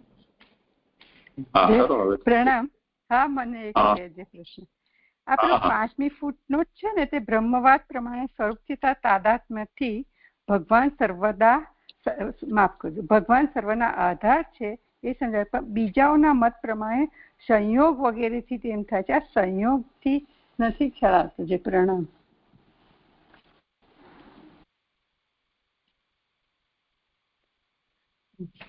એટલે સંબંધ જે છે એ દ્વિનિષ્ઠ હોય છે. હંમેશા બે વસ્તુમાં હોય સંબંધ. તો એ સંબંધ કેટલા પ્રકારના હોઈ શકે? તો એક સંયોગ સંબંધ છે, એટલે જે છૂટો પડી શકે તે પ્રકારનો. બે હાથ જોડીએ આપણે કોઈને, એ હાથ છૂટા થઈ જાય તો હાથનો જે સંયોગ હતો એ સંયોગનો સંબંધ છે. એવી રીતે એક સંબંધ એવો હોય કે જે છૂટો ન પાડી શકાય, જેને એ પણ એક સંબંધ છે, એને સમવાય સંબંધ કહીએ છીએ. જેવી રીતે તંતુ અને પટ, આપણે તાણાવાણાથી વસ્ત્રને બુનીએ છીએ, તો જો તાણાવાણા ન હોય તો વસ્ત્ર ન હોય, વસ્ત્ર ન હોવું મતલબ તાણાવાણા ન હોવું. તો એ જે સંબંધ છે એ અવિભાજ્ય સંબંધ છે. કેટલાક સંબંધને આવા પ્રકારના બે વસ્તુ તરીકે ન જોઈએ, કોઈ વસ્તુ બે છે કે એક છે. એ તો વસ્તુ તો પોતે કઈ બોલતી જ નથી કે હું એક છું કે બે છું. જોનારો વ્યક્તિ, સમજનારો વ્યક્તિ જેમ ચાહે તેમ એને કહી શકે. જેમ આપણે આંગળીઓ 5 છે એમ આપણે કહીએ, એને જ અમે મુઠ્ઠી કે પંજો કહો તો એક થઈ ગયું, તો એમાં આંગળી થોડું કોઈ હેજિટેશન કરી શકે કે નહીં તમે મને એક કેમ કહી દીધી, અમે 5 છીએ. તો તમારી દૃષ્ટિ છે. હવે જો તમે પંજાની દૃષ્ટિથી બોલશો તો 5 આંગળીઓનો સમૂહ એટલે પંચ, પંચનો જ પંજ થયેલો છે. તો 5નું મિલે જુલેલું એક કોઈ વસ્તુ છે, એસેમ્બલી છે, તો એને તમે 5 પંજો કહી દેશો તો એક થઈ ગયું. તો કેટલીક વસ્તુઓ વિવક્ષા સાપેક્ષ છે. જ્યાં આવો કોઈ નિશ્ચય ન થઈ શકતો હોય તો ત્યાં પછી બહુ લડાઈ ઝઘડા ન કરીને ને આપણી સરળતા માટે સમજની આપણે એમ કહીએ કે આ વસ્તુ આવી જ હોય છે, આમાં પછી સંબંધનો વિચાર કરવાનો હોતો નથી. કેમ કે જો એવો વિચાર કરો તો પછી અંતહીન થઈ જશે. તો ઘણી વખતે કોઈ વસ્તુમાં કોઈક ગુણધર્મ છે તો એના સ્વરૂપ સંબંધથી રહે છે, એમ આપણે કહેવું જોઈએ. દાખલા તરીકે આત્મા છે, તો આત્માની અંદર ચૈતન્ય ગુણધર્મ છે, એને તમે કેવી રીતે કહેશો? સંયોગ સંબંધ છે કે સમવાય સંબંધ છે, કેમ કહેશો? એને તમે સ્વરૂપ સંબંધથી જ કહેવું પડે. એટલે એ એવું જ હોય છે, તાત્પર્ય છે. બીજા રીતે આને તમે વ્યાખ્યા ન કરી શકો. અથવા તાદાત્મ્ય આપણે જો આપણે કહીશું કે ભાઈ એ વસ્તુ છે એ અલગ પણ થઈ શકે એવી છે અને અલગ થઈ થવાતા પણ એ એક પણ છે, જે શ્રી મહાપ્રભુજીનો મત છે, તો એને તમે તાદાત્મ્ય સંબંધથી કહી શકશો. એટલે સામાન્ય સ્થિતિમાં આંગળી છે એનો હાથ સાથેનો સંબંધ સમવાય છે, પરંતુ જ્યારે તમે કોઈ તબલા વગાડતો હોય કે હાર્મોનિયમ વગાડતો હોય તે વખતે તમે એમ નહીં બોલો કે કેવો પંજો વાગી રહ્યો છે, કેવી મુઠ્ઠીથી વાગી રહ્યું છે, ત્યારે તમે આંગળીનો જ શબ્દનો પ્રયોગ કરવો પડશે. તો તે વખતે પંજાથી આંગળીને તમે અલગ કહી રહ્યા છો. તો આંગળી એકંદરે પંજાનો જ ભાગ છે, તેમ છતાં પણ વિવક્ષા છે તો એને તમે પંજાથી અલગ આંગળી અલગ અંગ તરીકે પણ બોલી શકો છો. તો આ તાદાત્મ્ય થઈ ગયું, ભેદ સહિષ્ણુરા ભેદ.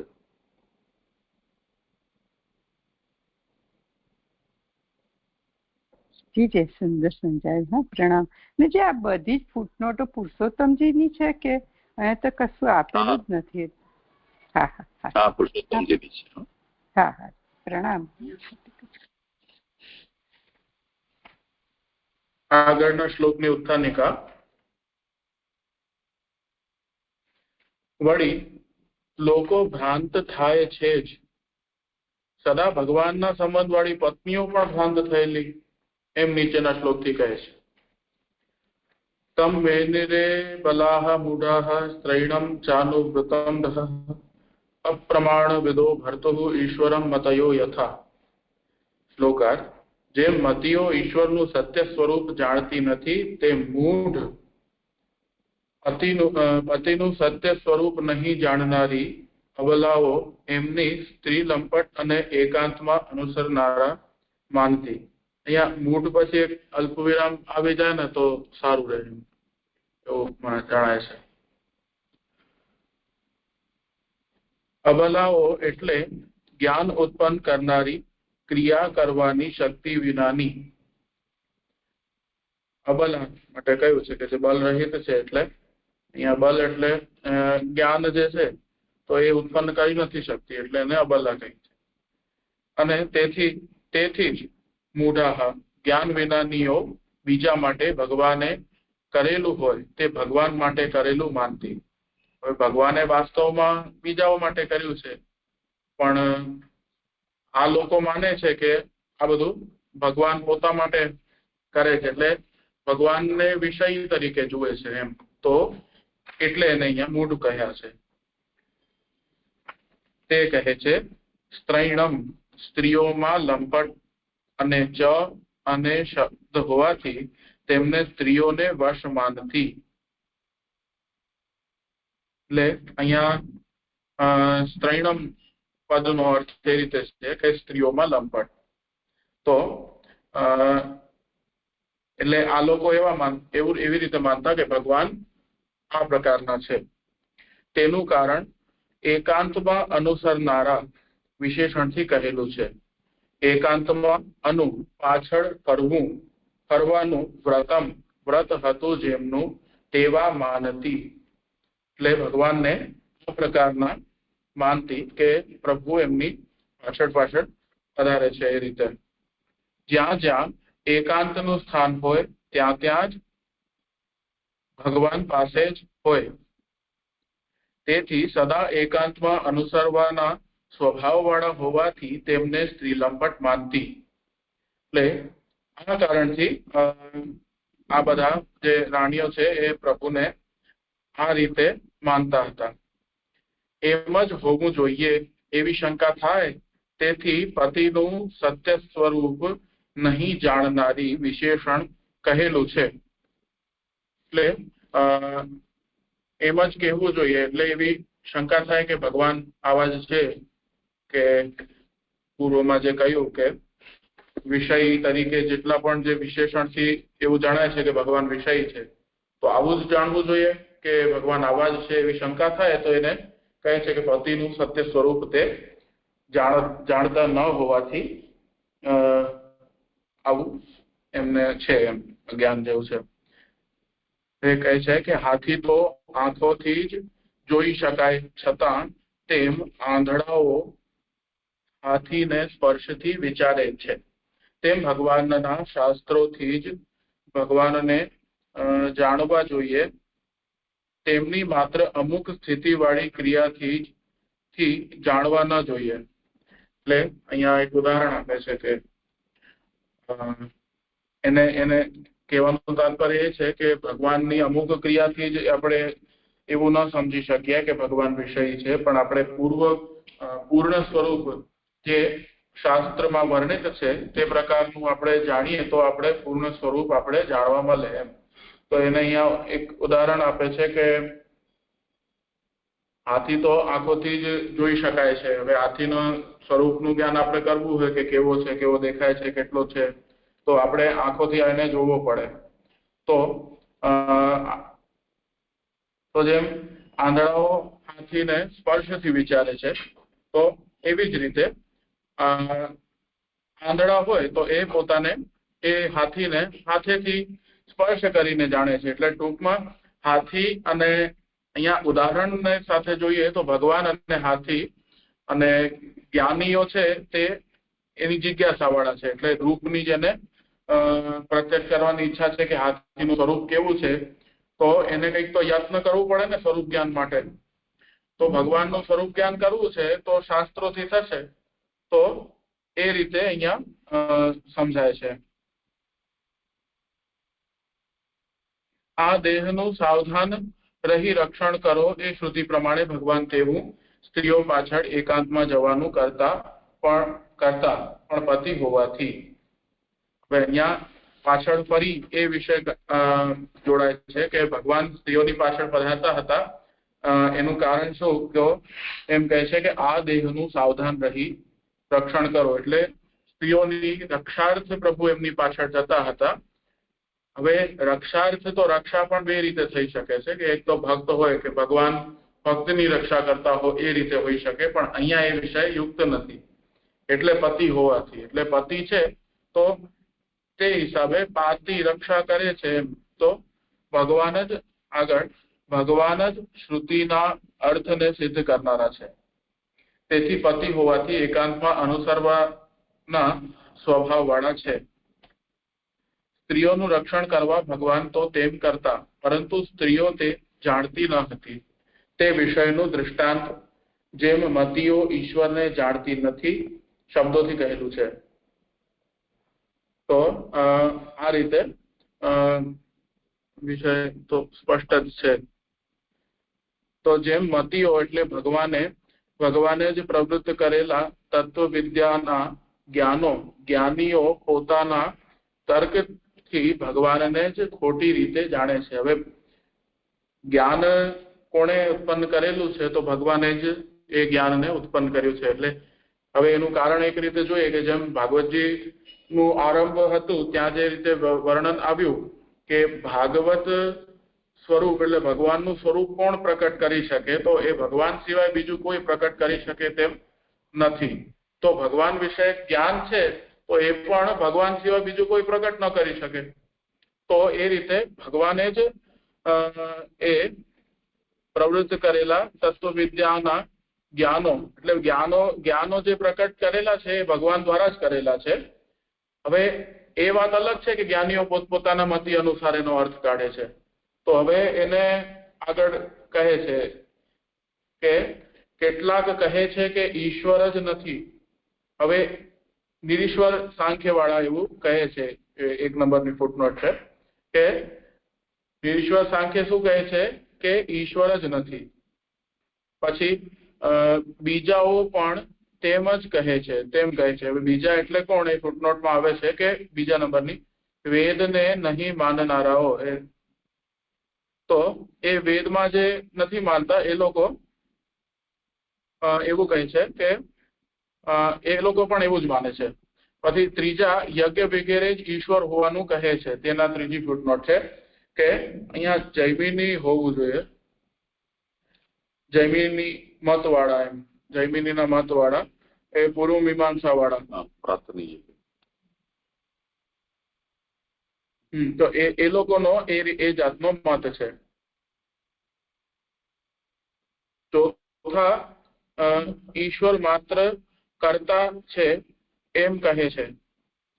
હવે ઈશ્વર માત્ર કરતા છે કોણ કહે છે? તો તે ચોથી ફૂટનોટમાં કહે છે કે વૈશેષિકો વગેરેનો આ રીતનો મત છે કે ઈશ્વર માત્ર કરતા છે એમ કહે છે ખાલી. પાંચમા કેટલાક ઈશ્વર અમુક જીવ જ હોવાનું કહે છે. એમાં પાંચમી ફૂટનોટ છે કે એકદેશી સાંખ્ય મતવાળા એવું માને છે કે કેટલાક કે ઈશ્વર અમુક જીવ જ હોવાનું કહે છે. આ બધાને મૂળ પ્રમાણનું જ્ઞાન ન હોવાથી પોતાના અનુમાનથી તેવું માનનારા છે. હવે એ બધાને મૂળ એ 6 નંબરની ફૂટનોટ છે કે બ્રહ્મ સંબંધી મૂળ પ્રમાણ વેદ છે તેનું જ્ઞાન ન હોવાથી. તો મૂળને અહીંયા વેદ કહ્યું છે. તો એનું જ્ઞાન મૂળ પ્રમાણ એને અહીંયા વેદ કહ્યું છે. તો એનું જ્ઞાન ન હોવાથી એ લોકો પોતપોતાના રીતે તેના અર્થ કહેનારા એ બધા પોતપોતાના અનુમાનથી તેવો અર્થ કાઢે છે. તો તેવી જ આ સ્ત્રીઓની પણ માન્યતા હતી એવો અર્થ છે. તો અહીંયા સ્ત્રીઓની પણ એ રીતે જ માન્યતા. હવે મૂળ કારણ એ કે અજ્ઞાન. તો જેમ વેદનું અજ્ઞાનથી આવા ભિન્ન ભિન્ન અર્થ બધા કાઢે છે એ રીતે સ્ત્રીઓને ભગવત વિશે અજ્ઞાન હતું, તેનાથી એ લોકો ભગવાનમાં આ રીતનો ભાવ કરતા હતા. અહીંયા સંપન્ન થાય છે. અને વિચારણી હા, એ જ મને અહીંયા એક પ્રશ્ન હતો કે ભાગવતાર્થમાં જે આવે છે એને હું અહીંયા વાંચું છું હમણાં. 26 હા, એ 10મા અને 11મા એ 2 અધ્યાયોમાં ભગવાનને સુખ થયું તે કહેલું છે. કારણ કે શ્રી કૃષ્ણ જે કાર્ય માટે હસ્તિનાપુર પધારેલા તે કાર્ય કરીને સુખી થાય છે. તે ભક્તોનો ઉદ્ધાર કરવા પધારેલા અને તેમણે ભક્તનો પ્રપંચમાંથી ઉદ્ધાર કર્યો. હવે આગળ વિષય આવે છે કે સ્વકીય પોતાના સંબંધવાળા ભક્તો અને પરકીય એટલે તેવા સંબંધ વગરના ભક્તોનો ઉદ્ધાર ભગવાને કર્યો. તેથી તેનું વર્ણન 10મા અને 11મા એ 2 અધ્યાયથી કરેલું છે. એટલે હવે અહીંયા આ કોષ્ટકને માનીને અગર ચાલીએ તો કુંતીજી તો સગા થયા ને, એટલે સ્વકીય પરકીયના ભેદથી અગર માનીએ કે જેમ સગા છે અને એક જગ્યાએ સગા નથી, એમ પોતાના સંબંધ વાળા અને સંબંધ વગર. આ વિષયની ચર્ચા થઈ ચૂકી છે, તમે કદાચ નહીં હો, પણ એનો સંક્ષેપમાં ઉત્તર એ છે સગાનો મતલબ માતૃપક્ષથી કે પિતૃપક્ષથી સંબંધ વાળા, અને સગા નહીં એનો મતલબ ગ્રામજનો, પ્રજા વગેરે, જેનું વર્ણન ભગવાન પધારે છે તે વખતે આવ્યું છે ને, કે ગંધર્વો છે, નટો છે, વેશ્યાઓ છે, પ્રજાજનો છે, કુલીન સ્ત્રીઓ, આ બધાનો નિરોધ પ્રભુએ કર્યો છે. એ અર્થમાં સમજવું. તો હા, અને બીજું એ કે આ સ્ત્રીઓનો પછી ઉદ્ધાર તો પ્રભુએ કર્યો જ છે ને, એટલે આગળ જતા નિરોધ વાત છે અહીંયા. એટલે અહીંયા જે છેલ્લે સુબોધનીમાં બતાવે છે કે તેવી જ આ સ્ત્રીઓની પણ માન્યતા હતી, એવો અર્થ છે. એટલે એ પ્રભુએ પછી નિવૃત્ત કરી. એની શું જરૂર છે, તો પદરૂપ છે. હા, ઇતિ શ્રી લક્ષ્મણ ભટ્ટના પુત્ર શ્રી વલ્લભ દીક્ષિતે રચેલી શ્રી ભાગવતની સુબોધનીમાં 1લા સ્કંદનો 11મો અધ્યાય સમાપ્ત.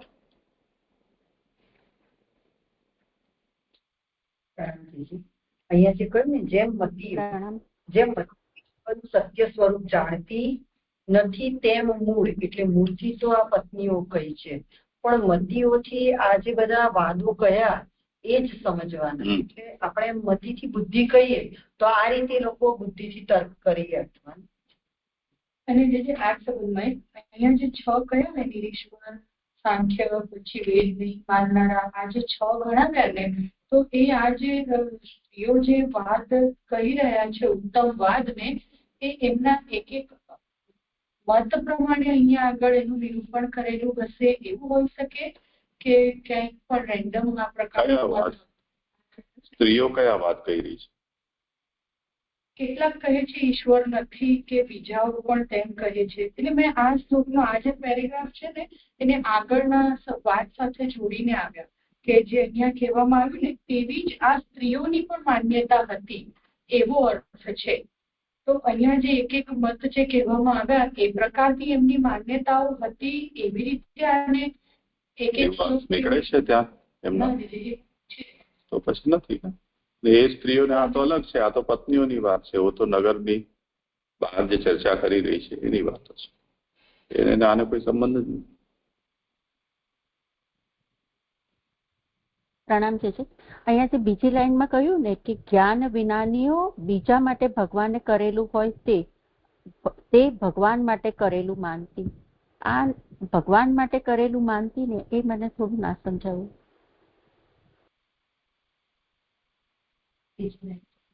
એટલે ભગવાન પોતાના પ્રાકૃત ભાવને આપણા નિરોધ માટે પ્રકટ કરે છે. એને અજ્ઞાનીઓ એમ સમજે છે કે ભગવાન પોતાના માટે કરી રહ્યા છે. જેમ ભગવાનને ભૂખ લાગી છે, તો માતાને પોતાના પુત્રને ભૂખ લાગે અને એ કહે અને પછી એને ભોજન કરાવે તો એનો વાત્સલ્ય ભાવ સંતુષ્ટ થાય. ભગવાન એટલા માટે કરી રહ્યા છે માનવ ચેષ્ટા, અને યશોદાજી એને એમ સમજી રહ્યા છે કે ઠાકોરજીને ભૂખ લાગી છે. ભગવાનને કોઈ ભૂખ થોડી લાગે. હા જી જી, એ થયું. અને આ જે અહીંયા આ શ્લોક આવ્યો ને 39મો, એને આ 37માની ઉત્થાનિકા સાથે એટલે જોડાય છે કે એવી રીતે પોતે પરાજય પામેલી અને અશક્ત હોવા છતાં પણ અજ્ઞાનને લીધે પોતાના ગુણનો ભગવાનમાં આરોપ કરે છે, એમ નીચેના શ્લોકથી કહે છે, તો એની સાથે સાથે જ આવી રહ્યું છે 39 સુધી. હા, એ જ વાત ચાલી રહી છે. હા જી જી, પ્રણામ જી. હા જે પ્રણામ છે. મને એમ પૂછવાનું અહીંયા, એટલે મને હવે એવી જિજ્ઞાસા થાય છે કે એટલે અત્યાર સુધી હું એવું માનતી હતી કે આ સ્ત્રીઓ આ પ્રકારે ભગવાનને જોયું છે, લૌકિક પુરુષ તરીકે, પતિ તરીકે જોયું છે. પણ પછી અત્યારે આપણે એમ બોલ્યા કે આ બધાનો ભગવાને નિરોધ કર્યો, જેમ લાલનજીએ વાંચ્યું ભાગવતાર્થમાં કે આ બધા નિરોધ કરાયેલા છે. ભગવાનના સંબંધ વાળા એટલે સગાઓ હોય કે ભગવાનના સંબંધ વગર ના હોય, બધાનો ભગવાને નિરોધ કર્યો. તો આપણે અહીંયા આગળ એટલે એમ સમજવાનું કે આવા ભાવવાળી હતી છતાં પણ ભગવાને તેમનો નિરોધ કર્યો, એટલે એમનો નિરોધ થઈ ગયો, એ એમને ફલ પ્રાપ્ત કરાવ્યું ભગવાને, એવું સમજવાનું જે પછી હવે આ બરાબર સમજાયું મને? હા હાજી દંડવત પ્રણામ.